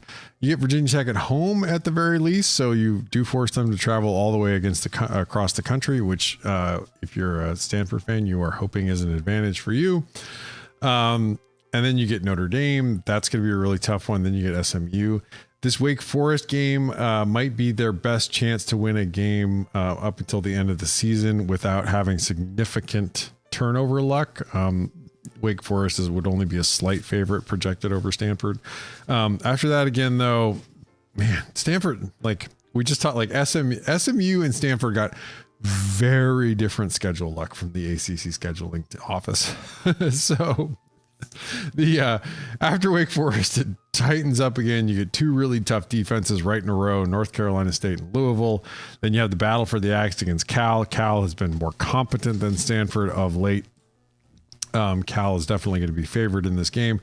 And then you get a game against Ken Niumatalolo, who's decided to make it so that no one would ever say he's going to run the option again, and he hired somebody to run the air raid as his offensive coordinator, inheriting San Jose State from now Arizona coach Brent Brennan. Look, this is a really, really tough schedule for a team that we do think will improve. I'm interested to see if Stanford actually shows life and improvement, even if the schedule largely hides that in terms of wins and losses. Because I like football that much. I want to see who's actually getting better underneath the wins and losses. All right. Syracuse, another team. We might have to look underneath the wins and losses. I forgot to do the timer. Not that I'm like sticking to the timer, but anyway, at least it does encourage me to move more quickly. Fran Brown is your new head coach there. Jeff Nixon's your offensive coordinator. Elijah Robinson is your DC. We have them projected 84 overall. They were at 91 in 23 and 48 in 22. So really big fall off at the very end of the Dino Babers era. Kyle McCord of Ohio State fame is your new quarterback. He wasn't bad with the Buckeyes. He just wasn't what the Buckeyes needed. He had a 65.8% completion percentage, 9.1 per as the quarterback for them. The offense really profoundly struggled last season, 99 overall. The defense wasn't really all that much better at 81. The special teams also were really terrible at 103. Now they do return a lot on the offensive side of the football. And if you are a Syracuse fan or a Syracuse fan adjacent or something, merely live in upstate New York, and want something to hang your hat on, to talk through is that you have McCord coming in. He should absolutely be an improvement, and you're bringing back a lot. Now the production wasn't good last year, but people do develop and maybe you get a little bit better. The returning defensive production also isn't bad. Again, off of a bad team, but it's not bad. The coaching and development's not great, sitting at 96 overall. Their recruiting is pretty darn bad. I think recruiting is hard for them, given where they sit, but their recruiting at 69 overall is nice, but it's not good. And they certainly have some work cut out for them to improve the roster. Not that I think you're ever really going to be able to recruit like gangbusters up in upstate New York anymore. Offensively, you look at the radar chart, they struggled to put together long drives to put up points. They also struggled with explosive plays and too many 3-and-outs, too many turnovers. They were a lot better running the football than they were throwing the football. A lot. Defensively, they struggled to prevent teams from driving on them and putting up long drives. They struggled to prevent explosive drives. They were better with negative drives if they had a number that was slightly decent to hang their hat on. They weren't great against the run or the pass. Nothing really jumps out at you there. If you count in the FCS game, that we have them projected just under bowl eligibility at like 5 1/3 wins. If you're feeling sunny about it, you could say 5.5. That starts out in a game that like should be an interesting game. Ohio has been like a sneaky fun MAC team for a little bit. They kind of run a fun offense.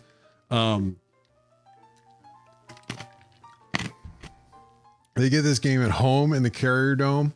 But that's not a gimme against Ohio, like from where Syracuse has been. If you're Syracuse though, and you definitely want to win that one. Georgia Tech, this is again, like we talked about, Georgia Tech has the possibility to improve offensively. They should be favored in this game, even if it's on the road. Both Stanford and Syracuse 100% have this game like circled there. UNLV, this is a game they're going to be a slight favorite on. Just keep an eye on like one of the sneaky, college football dork stars, or if you're a really big, like the Brennan Marion offense, the go-go offense at UNLV, they have the possibility to potentially improve. That could be a tight game. And they are playing that in Vegas. Not that UNLV has like some massive home field advantage or anything. Then the schedule toughens up just a little bit. You get North Carolina State. This Pitt game, given where we project Pitt, might be close. And it is a game that if you're a Syracuse fan, you're definitely hoping to get a W in. Tough game against Virginia Tech at home with where we project Virginia Tech to improve. This game against Boston College, again, like if you're talking about like, hey, we need to get a win, this is a game you need to have circled as a win. I mean, this feels like a very up and down schedule because then you go from Boston College, like, oh, wait, like this is a game they should win. They're going to be a slight favorite for. Flip that against Cal, workmanlike, fairly competent, but not all overly exciting Cal. You get Connecticut there again. Now there's a win, and then you finish against Miami. You might be coming into that game against Miami, like oddly enough, if things broke your way on the cusp of bowl eligibility. But that's a really tough game to finish against. Miami should be significantly better than them. Wow, I've actually managed to get through one of these slightly ahead of time. Like that's a small Christmas miracle. All right, Virginia. Tony Elliott, still the coach of Virginia, at least for a bit, if things don't improve. We've got them projected at 55 overall. Desmond Kitchens is your offensive coordinator. John Rodzinski is your DC here. They've struggled. I mean, look, Tony Elliott was a pretty good offensive play caller at Clemson, but he has absolutely struggled to get it going as an offensive play caller for Virginia here. Like they are on the offensive side of the football, whether he's calling plays or not. They have just not been able to get things going. The defense hasn't been good either. Also, 69 overall. That's nice, but not good. And special teams has also been atrocious. They do return, and part of why we have them projected, they have been at, they were at 72 in 23. They were at 79 in 22. Part of why we have them projected to improve is that they do have a good bit of returning production on both sides of the ball, on offense and on defense. Their coaching and development ranking, though, is pretty bad, number 86 overall, and their 2-year rolling recruiting is at 60. Anthony Colandrea. God, my handwriting. 62.6% completion percentage, 8.0 per. Offensively last season, they struggled to put together long drives to put up points. They were a bit better at explosive drives, being able to put up big plays to get some points there. Their play efficiency was decent. Too many 3-and-outs, too many turnovers, though, when you look at the negative drives number. They were a bit better throwing the ball than they were running the ball last season. Defensively, their numbers are slightly better. They were pretty good-ish at finding ways to get off the field, not give up long drives, but they made up for that, unfortunately, with giving up a ton of big plays and that explosive drives number. Their negative drives number was also decent. Again, like their big problem was just too many big plays last season. They were really good defending the pass comparatively last year, and they profoundly struggled defending the run. That's something to keep an eye on. Like if this defense is going to improve, they're going to need to really improve in one particular area, and that's stopping the run. We have them projected with the FCS game at about 5.5 wins, on the cusp of bowl eligibility. The schedule for them, again, it's not overwhelmingly hard. And if they could beat this projection, like they've got a decent shot to start out hot. Cause like if you were able to beat this projection a little bit, or maybe just get some luck, Wake Forest and Maryland are probably about toss-up games. You get the breaks and you could start out 2-0. Coastal Carolina's fallen off a little bit. That could put you at 3-0. Boston College could put you at 4-0 before the schedule really toughens up for a little stretch. And then you get Louisville and Clemson. But then again, like now you're back to, again, like you have a tougher game here against North Carolina. It's like a tight game. We have that essentially projected as a toss-up. You're not that much better than Pitt. So you need to watch out there. If you finish like -1 on turnovers, that's a game that could potentially not go your way. And then the schedule really tightens up again. Notre Dame's going to be a really tough out for them. I don't think that they're going to be able to hang with the Irish. They should be significantly better. SMU is a game like SMU projects it better than a touchdown favorite against Virginia. Just something to keep an eye on here. Like they might need to finish +1, +2 on turnovers to really hang in that game. And then the final against Virginia Tech, we just have Virginia Tech projected to take the step forward. It looks like that they will here. So I think this is like, if you go through here, it's not a horrible schedule. They're going to need to pile up the wins early if you want to get to a bowl. And that means they're probably going to need to have some breaks go their way too. At least in some of these toss-up games, they're probably going to have to win one more of those than you might expect based on the numbers. Now I'm ahead on 2. Maybe I've decided I'm talking fast because I'm like nearly done. All right. We've talked a little bit about Virginia Tech. Let me tell you why we have them rated at 15 coming into this season. All right. Because I don't know that it's like intuitive. So Brent Pry is your head coach here. He's done a really good job. Tyler Bowen is your offensive coordinator. Chris Marv is your defensive coordinator here. Got them projected at 15 overall.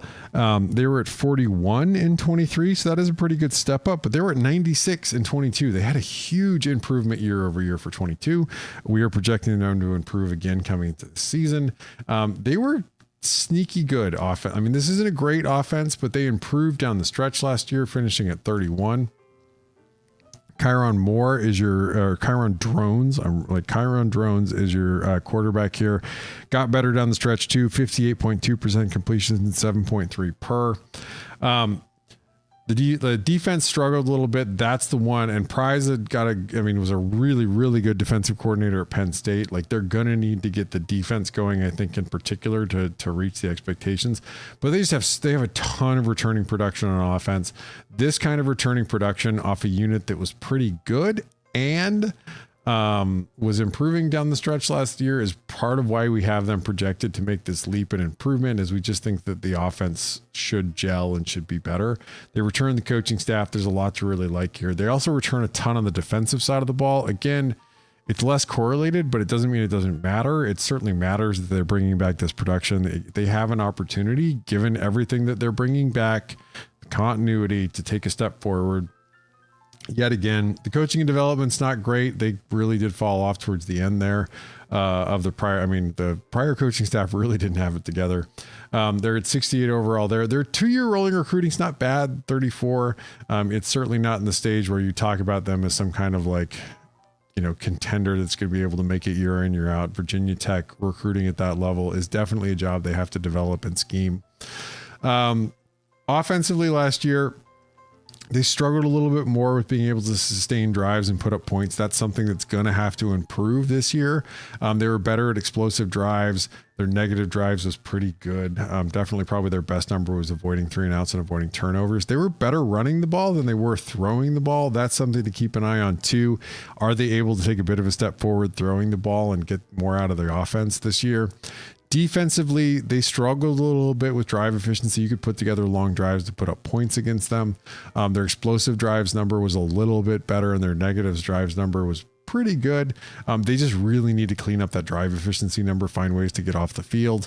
They were a lot better against the pass than they were against the run last year overall. They are playing a 12-game schedule, and so you do not add in an FCS game here. We have them projected at 10 wins and 6.5 in conference.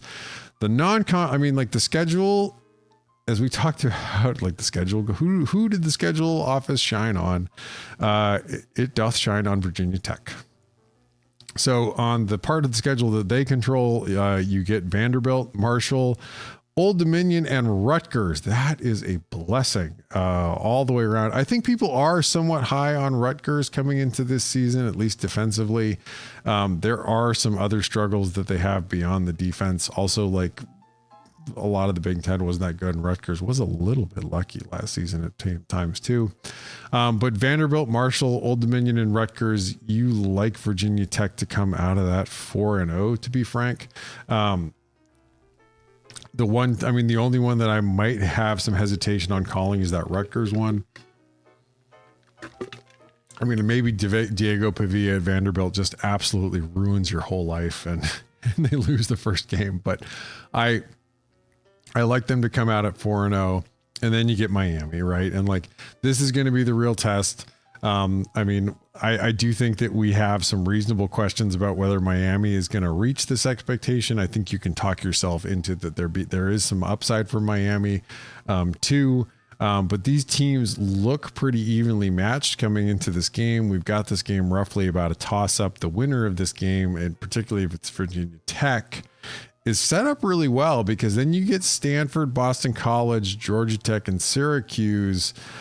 Really, like, your only watch out there is a Georgia Tech team that, if your defense hasn't improved and their offense does take a step forward, is a potentially really dangerous game. Then you got the Clemson game here. This is a game against a really good defense. The offense is really, like, they're going to have to meet the promise of this returning production. Defensively, they do need to take that step forward, I think, for this, but we have this projected kind of as a toss-up game here too. I think that you could make a reasonable case that if there's a game where they're like, you know, they're definitely like maybe a little like over projected, that this game is a toss-up. They have it at home though. This should be a tight game. And then you finish again with two really winnable games. This is a really manageable schedule for a team that was sneaky decent last year and is projected, like, and is returning this much production and has continuity on the coaching staff. Like, keep an eye on the Hokies, because this schedule is like, it's like dressing for success, right? Like, fake it till you make it. Like, they're improving their life. They're getting things together, right? Like, they might take a step forward, and this schedule certainly makes like doing that on paper very doable, even if you don't like kind of figure it out all at once. All right. Wake Forest. Look, they've taken a little bit of a step back. I mean, if we're being frank, right? Like, Dave Clawson's your head coach, Warren Ruggiero is your offensive coordinator, Brad Lambert's your DC. Hank Bachmeier or Michael Kern will be the quarterback. Bachmeier, of course, of Boise State fame. Maybe not fame, but yeah, he was at Boise State for a bit. Look, we've got them projected at 61. They were at 94 in 23. Now, they were decent in 22 with Sam Hartman at quarterback, number 33 in 22. Offensively, they really, really struggled last season, number 93 overall. And the offense has really been the engine of this team. It's very difficult for Wake Forest to be able to recruit and develop a defense. Their 2-year rolling recruiting is at 65 down there. Like, it's tough to put together a really good power 4 defense like that. Their special teams also profoundly struggled last season. They're not returning a ton on either side of the ball. Number 62 on returning production on offense, 77 on defense. Now, like, look, they have some good years under their belt relative to their recruiting ranking, and that's still holding up this coaching and development ranking that we have for them at 26. But another year like this last one, and that's probably fallen down a little bit. Like we said, like, they recruit decently, number 65 overall there. I mean, I should say, like, that's not great for a power 4 team. I mean, I don't know why I said they recruit decently. Like, it's not 1 to 30 or 1 to 133. It's 1 to 70 ish. So that's not a great number. It's the need to sleep talking. Offensively last year, they really struggled with drive efficiency. They were slightly better at being able to put up big plays with their explosive drives number, but that's still not great. Too many 3 and outs, too many turnovers. They were slightly better running the ball than they were throwing the ball, which is a big problem, because like when the offense was really clicking, they were much better at throwing the ball. They sort of had that slow mesh thing going. Defensively last year, they had some significant problems. They struggled on drive efficiency. They also struggled on explosive drives, giving up too many big plays. Their negative drives number wasn't that bad. Where they profoundly struggled was they just could not defend the run. it was just too easy to run on them. They're going to have to clean that up if that defensive number is going to improve. We've got them projected at almost 5.5 wins, 2.5 in conference. The schedule, again, like it feels like kind of one of those up and down schedules again. This Virginia game is probably close to a toss up if things click and they kind of bounce back a little bit from where they were last year and kind of meet this expectation. Then you get a pretty tough game against Ole Miss, even though that game is at home. They're not a huge favorite over, Louisiana here. So that's something to keep an eye on. That's a game that I'm sure a lot of Wake Forest fans have circled as a win. But they don't project to be that much better than them. North Carolina State, this is going to be a really tough one offensively. If they haven't really put it back together again, this could be a really unfun day against a pretty good defense, followed by the Clemson defense, which could be another not so fun day at the office. Then you get a game against Connecticut. That's, you should absolutely win. A game against Stanford that is you're not projected to be that much better than a Stanford team that's also bringing some back and should be better. And probably has an overall roster that has some better players, at least as far as they came out as recruits on. I mean, Stanford's rolling recruiting, as we recall, was about 35-ish. California, competent Cal, nothing flashy Cal. Like that should be a game that you're a slight underdog with. Again, with North Carolina, that feels about right. Again, like if Wake's going to do this, like the defense has to get a bit better. The offense really has to get back into the shape they were at one time. And then it's Miami, and then a game that's like maybe again, like kind of a bit of a toss up against Duke. I like Wake to improve off of where they fell all the way down to last season. I mean, I do think, Ruggiero and and Clausen are good offensive minds.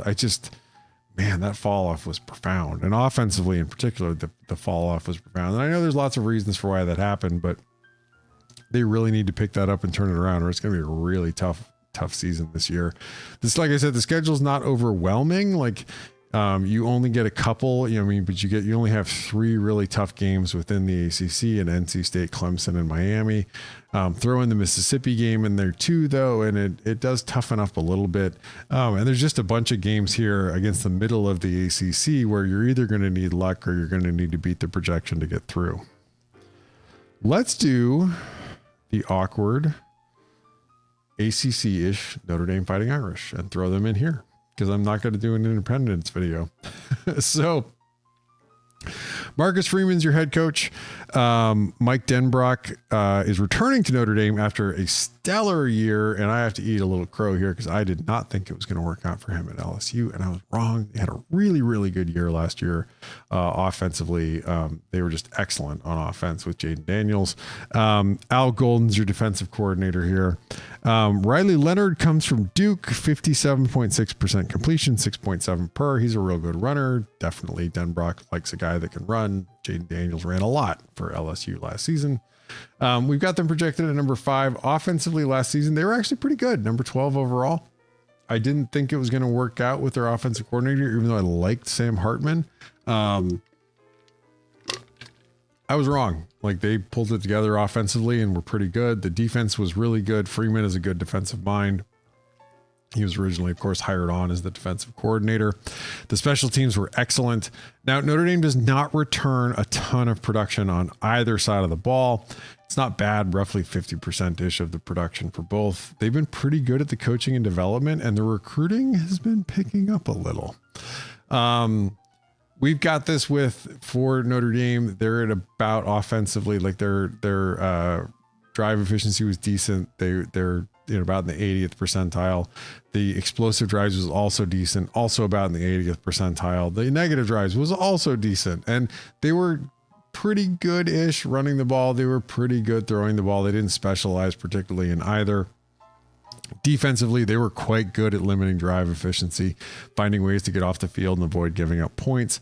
Explosive drives, they were not quite as good. That's something maybe to keep an eye on that they could potentially improve on coming into this season.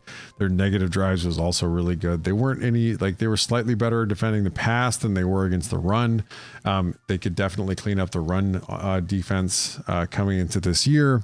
The schedule, man, like after the A&M game, the schedule really lightens up for them. So the A&M game is on the road.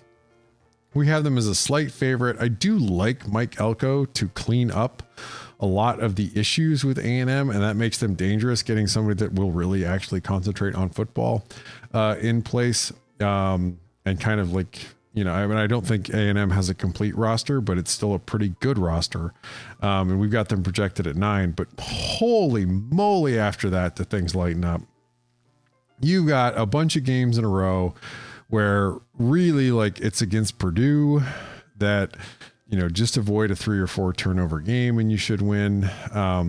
Louisville, look, like, I mean, they definitely have had their struggles against them in the recent past, but don't turn the ball over. Don't do really stupid things, and you should be fine in this game. Louisville's offense just isn't there. You are a more balanced team. You brought in a really good offensive coordinator. You brought in a good quarterback. Like, Notre Dame should be the more balanced team coming into that Louisville game. If they can finish it, just break even on turnovers, they should win unless they get some other bad luck in place. Then you got another run of like Stanford. Watch out for Georgia Tech's offense, but the defense probably still isn't there. Navy, it's not been their run. And then you get a game against Florida State. Right? Like this maybe is a tough game. Florida State's defense has been really good. I'm interested to see where the offense is with DJU. We talked about that, of course, like it feels like probably an hour or so ago when we were previewing the Seminoles. I'm really excited. Gosh, yeah, I am at the 2-hour mark. I am really excited for this game in particular, because I do feel like it's going to be like we're not going to get a great sense of the Irish midseason other than the Louisville game. This is our other real shot kind of midseason to get a sense of where they are, because after that, again, like it really lightens up. I expect USC to be better than this number 40 projection we have for them, but I'm not sure they're like a ton better. I have real questions about where they are on offense after losing Caleb Williams. The offensive line has profoundly struggled. Offense and the look, you can talk me into the defense being a lot better for them, and I think that's reasonable. But it's a by how much, and like the offense without Caleb Williams to cover up the sins that the offensive line has, the problems that they've had, I think I'm not convinced USC is like a top 20 team coming into this year. And that is a rough thing to say, but I think it's true. Anyway, the Irish are set up for a potential playoff run. They just need to win at least one of A&M, Louisville A&M. They need to win at least two, I should say, of A&M, Louisville, Florida State, and USC. And I think you should probably unless you do something really stupid, win that USC game. So, all right, we're going to cut over to the interview with David Hale, who was kind enough to give us about 40 minutes on the ACC. He covers the ACC for ESPN, does a terrific job with that. It was a really great conversation, and I hope you guys are really excited about it. All right. Hi, we're here previewing the ACC, and with us to help with the preview is David Hale of ESPN.com. He's a staff writer with ESPN. He does a lot of covering of the ACC in general for them, as well as college football at large. Welcome, David. I'm excited to talk to the ACC today. I guess I'd started out with our sort of first question here about the new teams coming in, because I feel like there's been so much other realignment news still going on for the ACC that it's sort of been lost in this beyond when people sort of talk about like that Cal apparently has to travel to Mars and back this season with as many miles as they're putting in. How do people sort of feel about the additions coming in? Because I think with the ACC, it sort of felt a bit more like a fait accompli rather than like intriguing of like, oh man, I guess Stanford and Cal are going to go somewhere. Yeah, it's hard for me to say what exactly the mood on the ground in places like Stanford and Cal is, though. I will say I went to Syracuse for grad school, for day school, and I was wearing an orange Syracuse T-shirt a few weeks ago, and a guy said, Oh, I thought that was a Cal shirt at first. It said Cuse on the front. He said, I thought it said Cal. And I thought it said Cal. No, but they're in the same league now. And he had no idea what I was talking about. So my guess is that there's not a ton of enthusiasm necessarily in Palo Alto and Berkeley. I think SMU might be pretty stoked about things. And my gauge of the rest of the ACC's enthusiasm about these new teams is somewhere between finding it an abhorrent lack of decorum by the league to general disinterest in the overall process. So I don't know, maybe it'll play out better than that, but it does not seem like a ton of enthusiasm if I'm being blunt about it.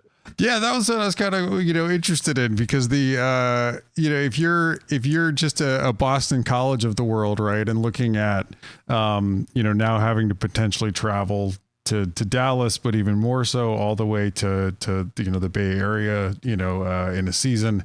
How much do you really feel like you're getting out of this, in this? I mean, I know that they're definitely, I mean, Stanford and Cal took less money to come in. SMU took no money almost to come in this time around. But yeah, I think are outside of maybe like the folks having to game plan for the games, are folks even, and I say this is like, I covered covered in air quotes, I do advanced stats. But I did a Pac-12 podcast for a number of years, and Stanford and Cal it's hard to find their fans sometimes anyway.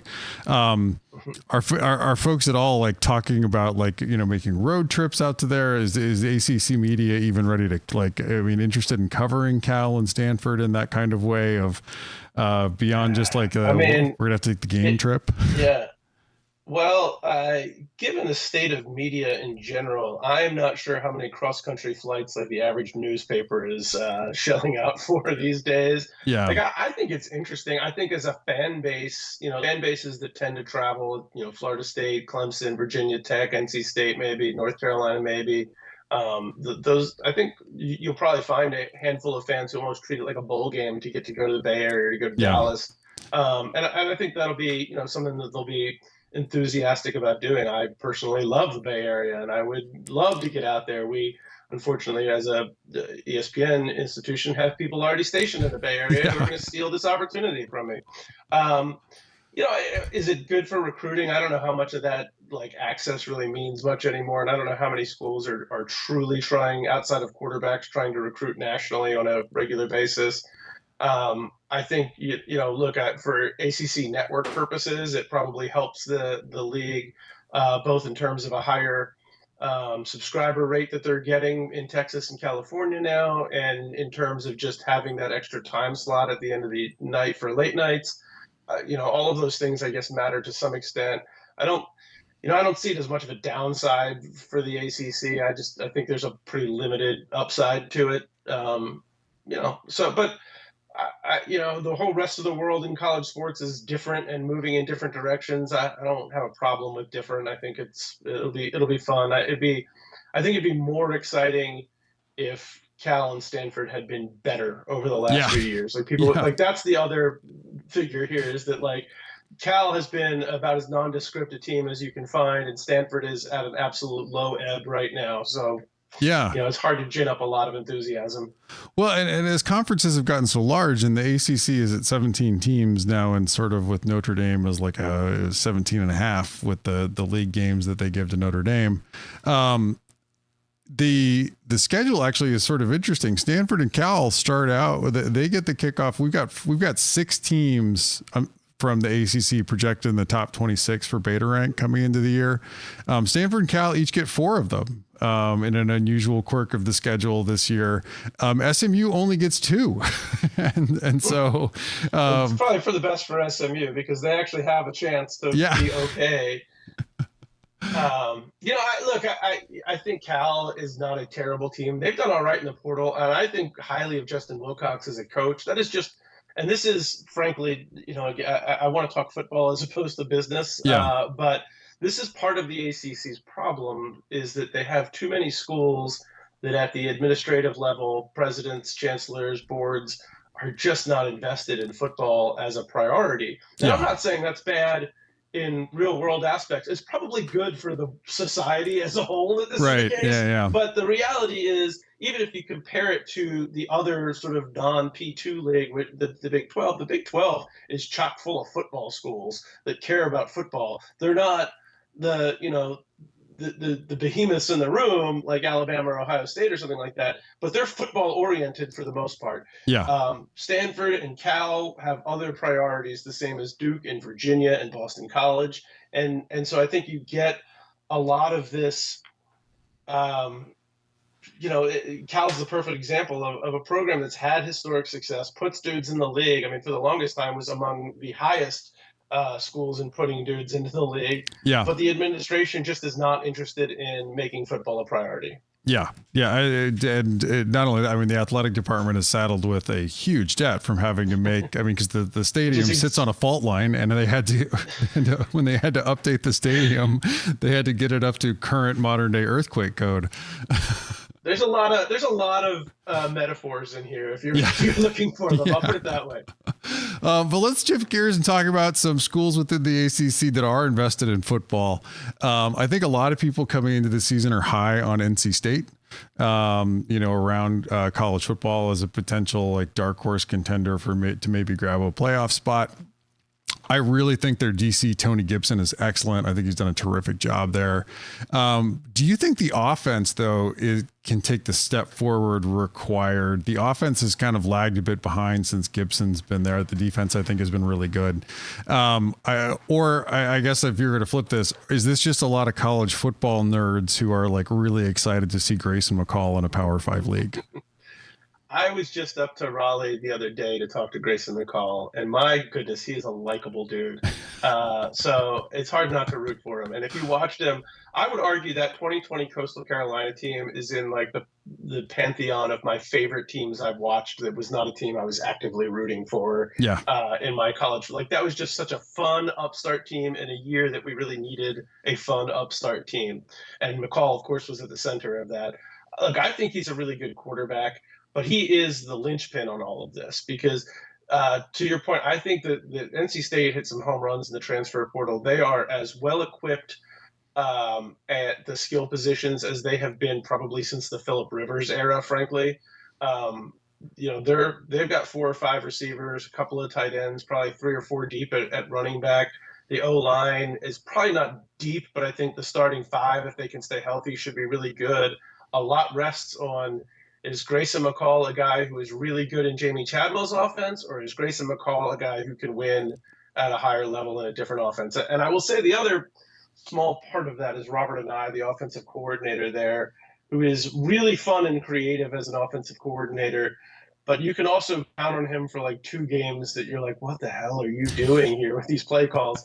So, and we'll get to Miami in a little bit. That's another story of like a team that finds a way to lose games that shouldn't. NC State has actually, go back and look, I mean, they've beaten Clemson a couple times in the last 3 years. They've beaten Florida State. They're winning games that like should be impressive. And then shooting themselves in the foot or losing games that they absolutely have no business losing. They have been banging their head against the ceiling of 9 wins for a long time under Dave Doran, and I really think this is a year where it needs to come together, and it doesn't. Again, I feel like I'm going to copy and paste when we talk about Miami, but this is like if it doesn't happen for NC State this year, I'm struggling to see the scenario in which it does happen because they've got pieces there to make it happen now. And it's not, I mean, it's also hard when a staff sort of feels like they're going all in when you get somebody like back in the days before it was sort of legal to pay players. I remember when Arizona and Mark Stoops sort of went all in on, and they got Nick Foles, with some car dealer money to come to Arizona. And then it didn't pan out. And then like the coaching staff sort of checked out mid-season because they had clearly missed what they felt like was their big opportunity to get it.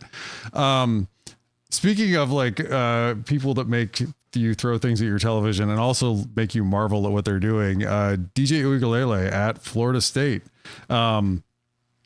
I think Florida State is another one that has a really, really good defense. I really think Adam Fuller did a good job. The fact that nobody picked him off this past season as a head coach for like a group of 5, I thought was a bit surprising. But they bring him back, and now we get to see DJU in a, in theory, what I would say is that at least a more talented offense than he had at Oregon State. I think Jonathan Smith is a heck of an offensive mind on his own. But DJU will absolutely make you marvel at his physical tools. I think this is a much better setup than like if ACC people are going to reference back to the Clemson days. Those Clemson offenses, I don't know that he was the entire problem. No. Well, and the fact that the problem hasn't changed since he left. Yeah, that's a good date that he was not. But I mean, our FSU. I mean, I think the offense was pretty good last year. It was sneakily like a really good defensive first team last year. Can the offense get better this year with the losses they have? But with bringing DJU in and can Norvell put it together? I think more as a play caller than even where they were last season. Yeah. This is another one where there's probably a bit of a copy and paste overlap. What I would say about North Carolina. But I think a few things. One, DJ. Part of the problem is you look at that skill set, as you noted, and marvel. Yeah. And certainly you go back to 2020 when he filled in those two games for Trevor Lawrence, and you think that's what he should be. I don't think he's ever going to be that. And it's okay that he's not that. He's a pretty good college quarterback, but not an elite college quarterback, and that's okay. The question is, they had I think, an elite college quarterback last year in Travis. Yeah. Certainly the playoff thought he was an elite quarterback. So how do you replace elite QB with a pretty good? And again, this is where I sort of brought up North Carolina. I think they're in the same boat of replacing Drake May with whether it's Max Johnson or Connor Harrell. I think fine quarterback, but not an elite guy. I think you do it by not being who you were before. And the interesting thing about Florida State is I think they've gotten progressively better on the offensive line, and is going to be their best offensive line yet. Okay, yeah. They're in the backfield. They've probably got three or four backs that they're going to be excited to hand the ball off to. All kind of do some different things so they can mix and match that well. I'm not sure there is. Well, no, I'll say they're not as good at receiver as they were last year, without question. But they've got some weapons there. What I think is that frankly it might look a little bit like State's offense last year, with Damian Martinez in the backfield of your bell cow, and you're trying to bruise some people. But what DJ's skill set is, I think what they're going to ask you to do actually looks a lot more like what Mike Norvell did at Memphis. Before he had this sort of unicorn quarterback, and Travis' skill set was so different than everybody else's, and he was so good. Had to utilize it that way. Yeah. I think this is probably more of what Mike Norvell likes to draw up. And the other thing I will say is, I'm not. There's a handful of coaches in the country that I'd say like, I don't care what the roster is, I don't care what you did this offseason. I respect you as a coach so much of what you do that I think it'll make it work. Mike Norvell's in that category. I think he has proven himself that he is a really good football coach who knows what he's doing. Are they a 12-0 regular season again? I mean, they were pretty close to not being that last year. So I don't know what the margin error is. I think they're going to be pretty good. They should be in that conversation of ACC championship game, playoff contender. I'm not quite sold that it's the same team last year. But to your point, the defense was really good last year, and I think it has a chance to be even better this year. Front to back. Yeah. I think they could absolutely build off that. I mean, the thing with DJU that always sticks in my mind is like, I mean, I don't know that you can scheme up a better situation for him much more than what Smith was able to put him in positions last year. And there are still 3 or 4 or more just head scratching decisions that he will make during the game. Like he will have some throws where you're just that guy's a round 1 pick. and then but the other thing is Oregon State was a perfect place to kind of lay low for a while. It was sort of like the fight scene and anger man, like find yourself a safe house, lay low for a little while. Like Florida State, like that Clemson game. Like I'm not here to point fingers and say like so he's not going to ACC kickoff. And he give you the reasons that he's not going, that he says it's being respectful or whatever. I'm sure that sells well. But there's going to be a lot of attention and spotlight questions around DJU this year, particularly leading into what will be his game of the year against Clemson. And how he has. I've always found him to be a very mature guy. He handles things as well as he could. But that dude is surrounded by off-field turmoil most of his time. And to me, it'll be very interesting to see how he resolves that this year. So speaking of Mac Brown, who is old enough to run for president, the offense was good last year with Lindsey. I mean, switching in. But the defense, his entire tenure, and I liked his first DC hire, the guy out of Army. I thought that was going to work, and it did not. And Gene Chiswick's now out. Can Jeff Collins? I mean, I think the offense has a shot to still be fringy top 25, in advanced stats. But can Jeff Collins get the defense playing anywhere near their talent level? It just hasn't happened yet with any of Brown's DCs. I'll preface this by saying I would vote for Matt for president. If he were running third party, he would have my vote right now. I agree with you. The offense is they're going to be much better on the O-line. They did a really good job on the O-line. That's hard to do. There's not many schools that find actual answers on the portal on the O-line. So I think you're going to hand the ball off to American 25 times a game. He's going to be a bulldozer. Guys up front push guys around. I think they're still pretty good at receiver. If they get a B+ quarterback or a quarterback, they're going to be in pretty good shape offensively. I will say that the head-scratching thing about Gene Chiswick, I wasn't one of the ones pounding the table that this was a terrible hire when they hired him. But he mostly did a lot of the same things that Peyton was doing that weren't working. Like it wasn't like he suddenly revamped the defense completely. It was a lot of the same stuff. And I think part of it was they never trusted their DBs at all, so they were never aggressive up front. And so you just created very comfortable situations for opposing quarterbacks more often than not, and that's suboptimal. Yeah. I think I still have some questions about their secondary. I think they're at least bigger and more mature on the defensive front this year. And one thing, Jeff Collins is going to get a bad rap because of how things run attack, and I get that. He's been historically a very good defensive coordinator. He is going to call an aggressive game plan. Maybe that blows up in North Carolina's face. Frankly, how much more could it blow up than it already had? If I'm North Carolina, I'd rather sort of take the high risk, high reward scenario and say, let's get some make some plays, and we're going to leave some on the field too, versus what they've done the last few years, which is we're going to give up a ton of plays and we're not going to make any ourselves. So at least get the reward with the risk. So with Miami this season is, having gone out and got Cam Ward, and I've seen the good and the bad Cam Ward. His first year with Washington State was pretty bad. A lot of that, I think, was the offensive coordinator, who was oddly enough his head coach, but not his offensive coordinator in the FCS. But they, and then last season it was better. I think a lot of folks are still really high on Cam Ward, and I'm sure they had to pay out some money to get him to come there. Is the heat going to be on in Coral Gables if they don't get it going? Because they really have not been. It's not just, I think, been the quarterback play, and I think Miami's another team that, relative to their talent level, I don't think that they've been coached up and played up to that level up to this point. Yes, they are all in to be. Whatever money is at Miami is being used this year to try to win. So the stakes are high. The stakes are not just high for the season. I will point you to week one, where either Miami or Florida is going to be spending a long 3 months at that game, trying to crawl their way out of a deep hole. I don't think Mario is in trouble with fired this year because Miami has too much invested in it. Yeah. And frankly, the gist of what you're getting, the talent is there. Mario has unquestionably improved the talent on that team to the point that I would argue that if the games were strictly played on paper, I would probably pick Miami to win the ACC this year because they have a lot of talent. But you noted who can find a way to lose the game. Mario, like the knock on him is he is a really good coach until Saturdays, and that he has not done much to dissuade people of that notion. Certainly last year, the Tech game will be talked for a long time. Among Miami lovers and haters. But there are a lot of pieces there.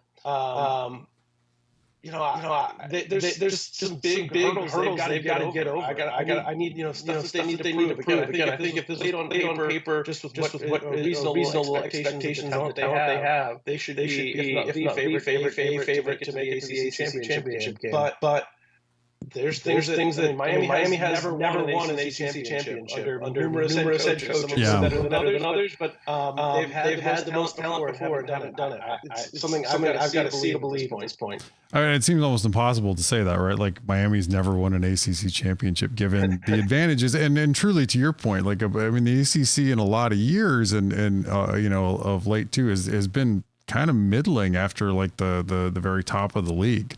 I mean, you have ample opportunity to pile up some wins. So I think people sort of unfairly, or maybe not unfairly, inaccurately ascribe Clemson's struggles to the lack of transfers. Like I think the bigger problem is, like, if you look at Dabo's run when they were really successful, is he had tremendous staff continuity, and having what I thought was the best defensive coordinator in college football, and Brent Venables, certainly helped. The college football entropy, as I like to call it, is often driven by staff turnover, right? Like dynasties, all of a sudden you have new coordinators coming in who maybe weren't as good as the guys that got you to the top.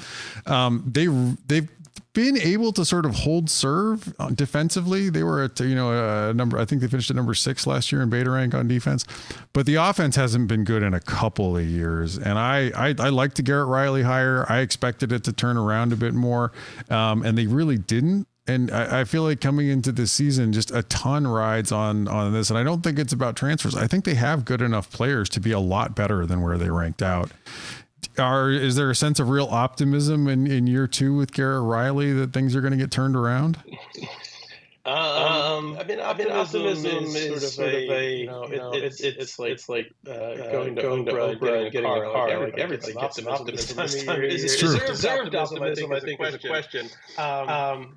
First of all, I agree with you on Brent Venables. To go back to your earlier point, Tony Gibson, the new Brent Venables, the guy who don't understand how he hasn't gotten a coaching shot yet because he's such a good defensive coordinator. Like this is my. I feel like with Venables, it was that it may have been like family stability that kept him at Clemson for a long time, right? And maybe he really just waited. With Tony Gibson, I sort of look at it sometimes and I'm like, my sneaky question is like, why, like how. Not only that, but like he wasn't kept on at West Virginia. Like they picked the other guy who was bad. I think he would have. I think Dana would have kept him for. Yeah, I don't know. Him and Dana had a good relationship, but I think Dana got along real well. I don't know. He's been excellent at NC State. It surprises me. I mean, he's down home West Virginia. I don't know that he fits it everywhere. But there's some schools where he probably should have shot this. Anyway, neither here nor there. Yes, I don't blame the lack of transfers has been head scratching, but I don't think that is the largest problem. I agree with you on that. Would having brought in a transfer lineman or veteran receiver have avoided a loss somewhere along the way? It's entirely possible. But I don't think it drastically changes the dynamic of who Clemson is. It's interesting that you talk about staff turnover and how stable it had been because I'm like you. I don't even that I think that the turnover is the problem. It's almost like that there had been so much consistency for so long. Dabo's sort of like a guy who got divorced in the 50s. I don't know how anymore. Yeah. I was on this while. It was the integration of the new coaches was a bit of a problem. So you look at like when Garrett Riley came in, he wanted to bring his own line coach from TCU with him because that to run the scheme that he wants, having that continuity between line and play caller is critical. Yeah. And Dabo didn't want it. So that's probably Riley without any of his own people and showed up on the field often last year. It's hard not to criticize quarterback situation. And look, the O-line had been great. There was not very much skill position talent at receiver, at least not consistent skill position talent at receiver. Those are issues that held back both quarterbacks that were there. But this is a mind-boggling stat for me. From 2015 to 2020. Against FBS opponents, Clemson had the best total QBR in the ACC. Number one of 14.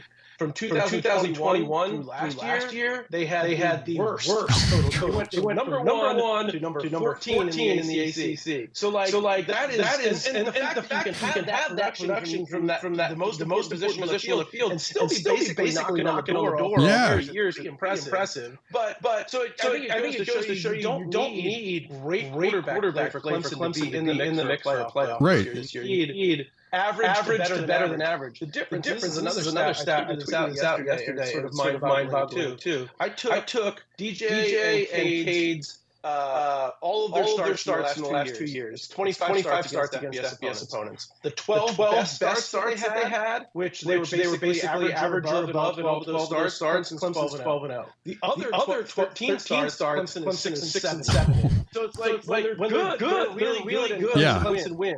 And they've shown they can be really good. Right. But they're not consistently good at all. And when they're bad, real bad. Yeah. And it doesn't give Clemson a chance to win these games. And so again, if you just average that out, Clemson was getting sort of a C+ quarterback performance week in and week out. It almost better than where they've been, which is like you got an A one week, F the next week. Yeah, absolutely. I mean, I think if you could just, and I hire people in my day job. Hiring's hard, right? Like, I mean, the part like where you have to go back at, I mean, like I no joke. I think one of Nick Saban's superpowers in college football is hiring. The fact that he had such tremendous staff turnover and was able to go out and usually find somebody really good was really impressive.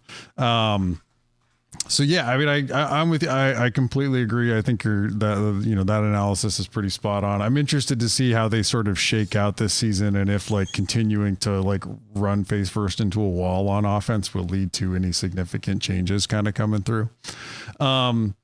It's kind of shifted gears here to a team and a program that cares a lot about football, but has been in full rebuild, but is an analytics darling coming into this season because they returned so much production, as Virginia Tech, because they were sneaky decent last season. They weren't great. And but the trajectory, they kind of remind me of like that 2015 Washington squad, which was pretty good in advanced stats. Lost some dumb games in some dumb ways. Like, I mean, I think they lost at Arizona, and Arizona, like under Rich Rod, pulled off like a fake field goal in the game, right? And like ended up costing Washington the game. Virginia Tech comes in, pretty highly rated. Do you think Pry can turn that growth into wins? Because I mean, I think you did see some growth, especially and Pry's a defensive guy. He made a good offensive coordinator hire, and they've made really good strides there. Do you think that they can turn that into wins? Because the schedule's somewhat favorable, I think, in for them in the ACC. It absolutely is. And that if they can, they could pile up some wins, this season. So I'm with favorable, but I'm going to go because I want to make sure it's hard to remember all of them. But here's the thing: they lost to Purdue last year. They got crushed by Rutgers. They lost to Marshall last year. The year before in 2022, they lost to Old Dominion. They got crushed by West Virginia.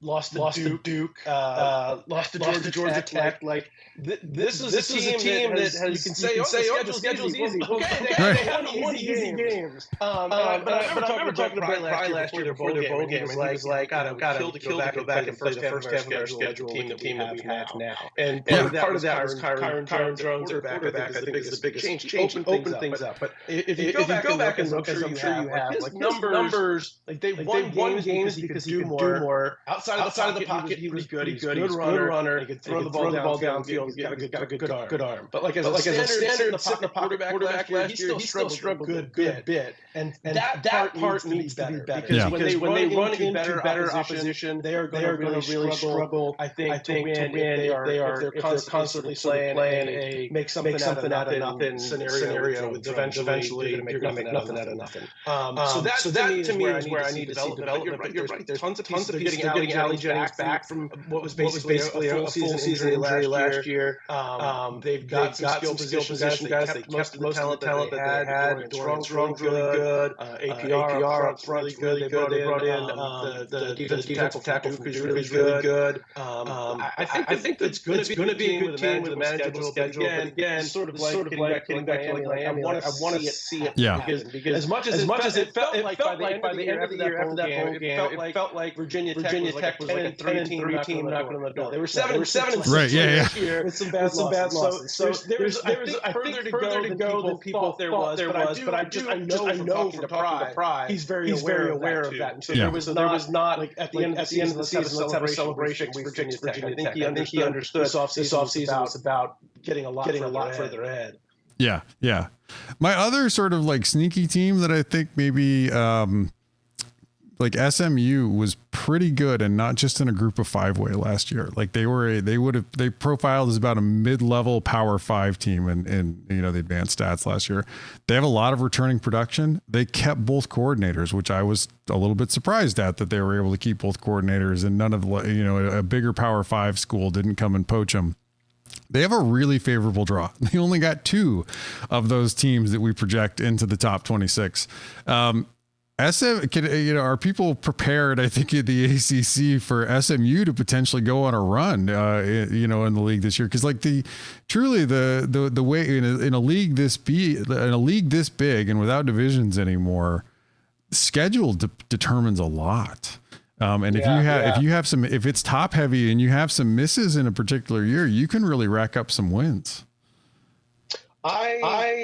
I like Rhett Lashley. I think Preston Stone was probably one of the more underrated quarterbacks last year in the country. Though weirdly, they're bringing both their quarterbacks to kickoff next week, which I'm assuming is meant to say we haven't decided starting quarterback is. If it's not Preston Stone, I think you've got some issues. But that's neither here nor there. I've talked to coaches before. When they expanded and we went through expansion in the early 2010s. I remember not that anybody should put too much stock in what Bobby Petrino says.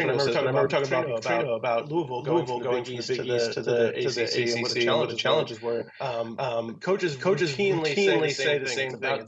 It's like you can get through September and feel real good about how your team is held up. But the attrition that happens over the course of any season, if you haven't been playing and recruiting at this level for a long time, it is hard to make it in November without having run into some brick walls. And talking to Rhett Lashley in the spring about that, that's a thing he was well aware of. And he, I think quite wisely, he reached out to Patterson, he reached out to Gus Malzahn, obviously, we have a relationship with, who actually made this move up level before and asked what did you learn from experience? And the biggest piece of feedback that he got was depth on the line of scrimmage. So they made an absolute point in the portal and high school recruiting to focus on the line of scrimmage. And we'll see what that talent does, what it means over the course of the season. I'm a little dubious that they're ready to compete for a conference championship. But I think if you're looking at the three teams coming in, you'd probably be really trying to reach for straws to suggest that any team other than SMU has the best shot at doing well this year. So the last team that I would say that is like has a real shot to maybe take home the ACC title is Louisville. They had a great defense again, and credit to Brian Brown, who brought that defense back from the dead, and Ron English did a terrific job last season. But they lose a ton of production on the offense, and they were only okay last year. Can the Brahms scheme it together to get something going offensively? Because I legit think the defense could be a top 5 defense this season. Do you think it's possible that they can really put it together offensively, which is what ostensibly they were sort of hired for, to get it going? Yeah.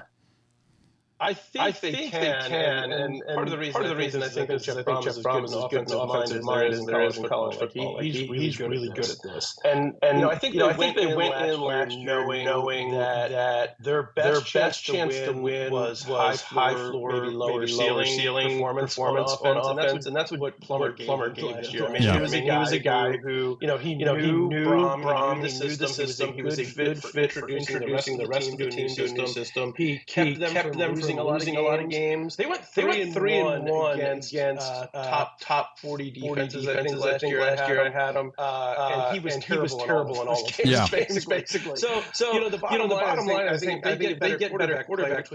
Tyler Shuck is a roll of the dice. I think his ceiling is obviously far higher than Plummer's was, but he's not been able to stay on the field all during his career. So I think if you get a healthy Tyler Shuck from week 1 to the end of the season, there's every reason to believe that offense takes another step forward this year. But if he doesn't, well, then you're handing the ball to a quarterback that's really never taken any full snaps before and hoping that it all works out. And that's a much tougher road to hoe. Yeah. So last one before we do a quick lightning round is can the ACC find a way to ruin what could be a special year for Notre Dame? I mean, the Irish look pretty good coming into this year. They were a bit unlucky in some games last season, and I thought they made a really good OC hire, getting to pry the offensive coordinator of LSU away to come in. Their best shot's probably Florida State. I don't think it's going to be Stanford taking down the Irish this year. I want to ask you a question. This is something I've been sort of casually discussing with folks, and I don't have a firm answer. But Notre Dame, which I think got good talent, but not Ohio State. Ohio State elite talent. Would you have rather had Riley Leonard or Will Howard this year? Like which of those two transfers feel like similar players? But so like Will, I mean, like, and I live in Columbus, Ohio. I'm not from Ohio, so I have no dog in the fight but like people are very high on Will Howard coming into this, and I think Will Howard's I think Will Howard, like Chip Kelly he made Wilton Spate work at UCLA to an extent, right? Like I think he could make it work.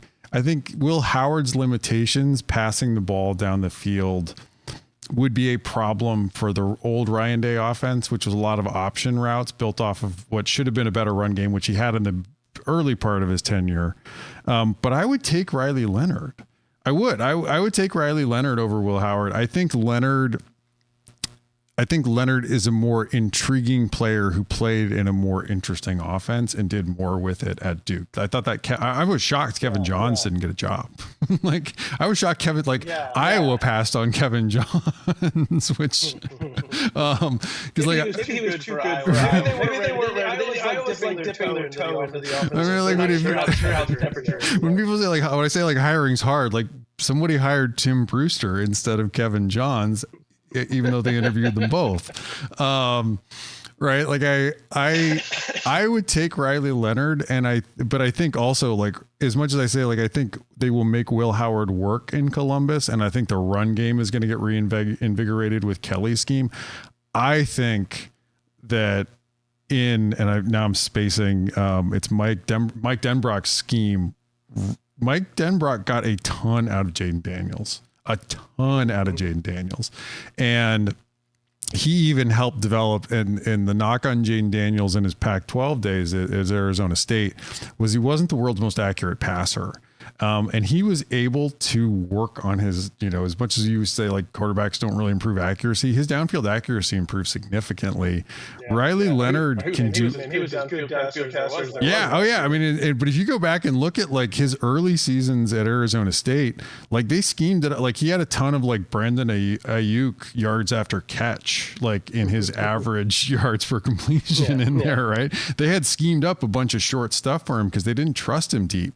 I mean, there was the highlights of his freshman year where he like lit up Oregon and it was a bunch of deep passes, but that was about his only deep highlights that year.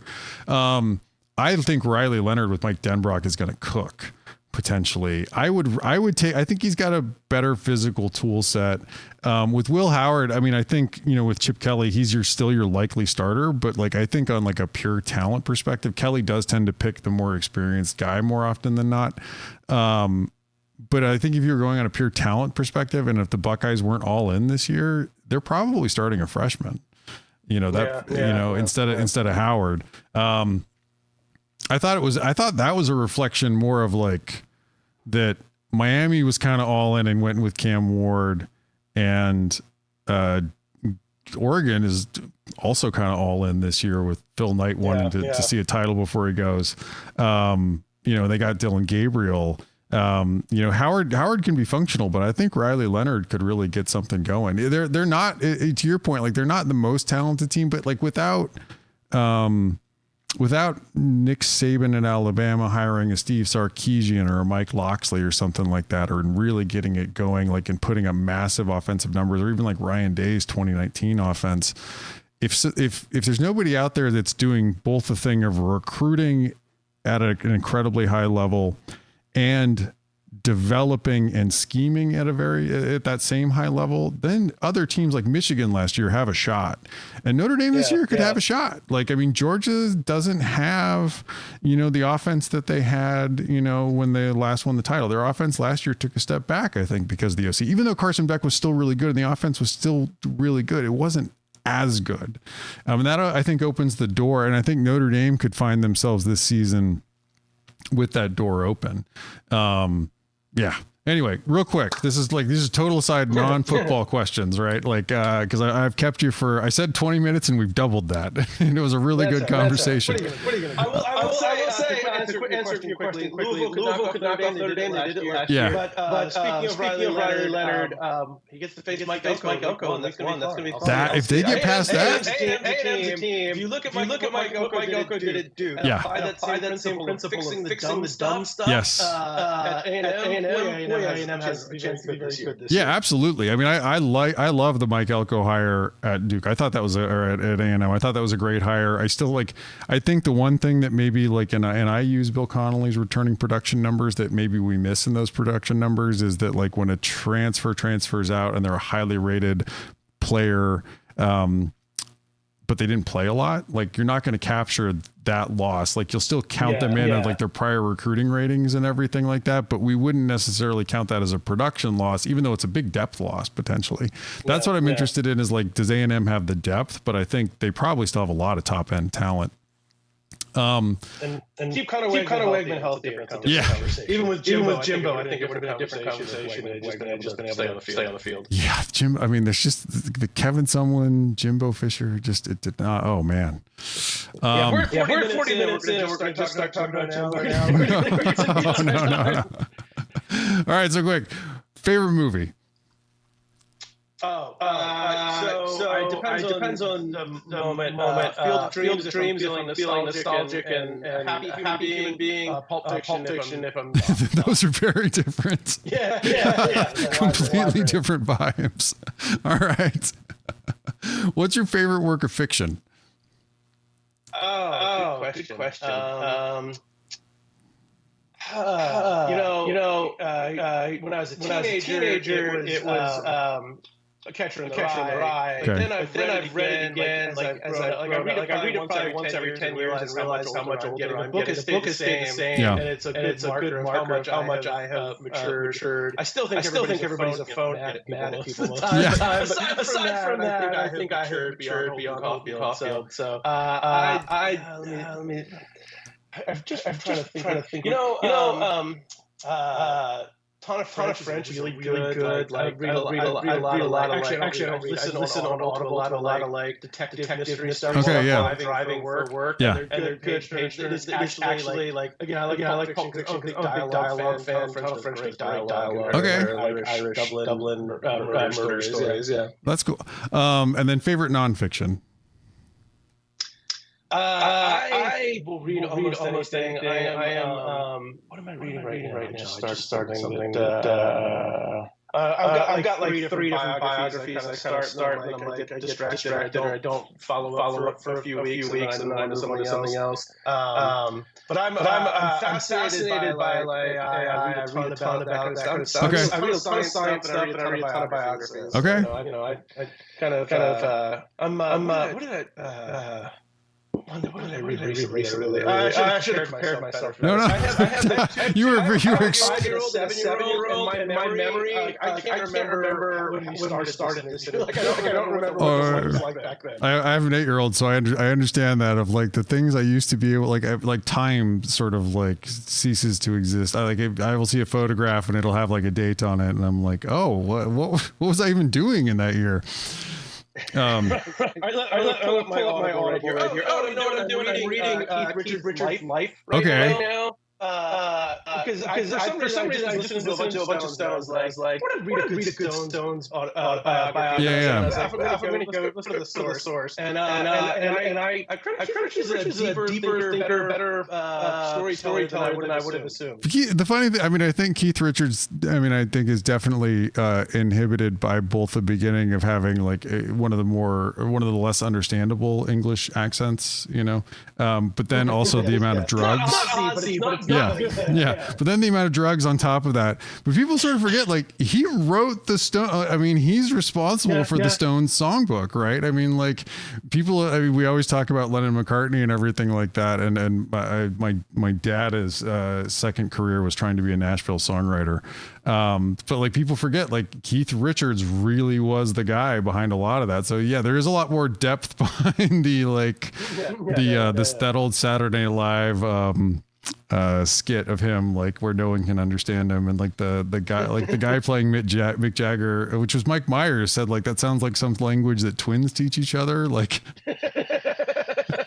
That's great. But I really appreciate it. This is David Hale from ESPN.com helping us preview the ACC. And thank you much. We'll be back with some more of these previews.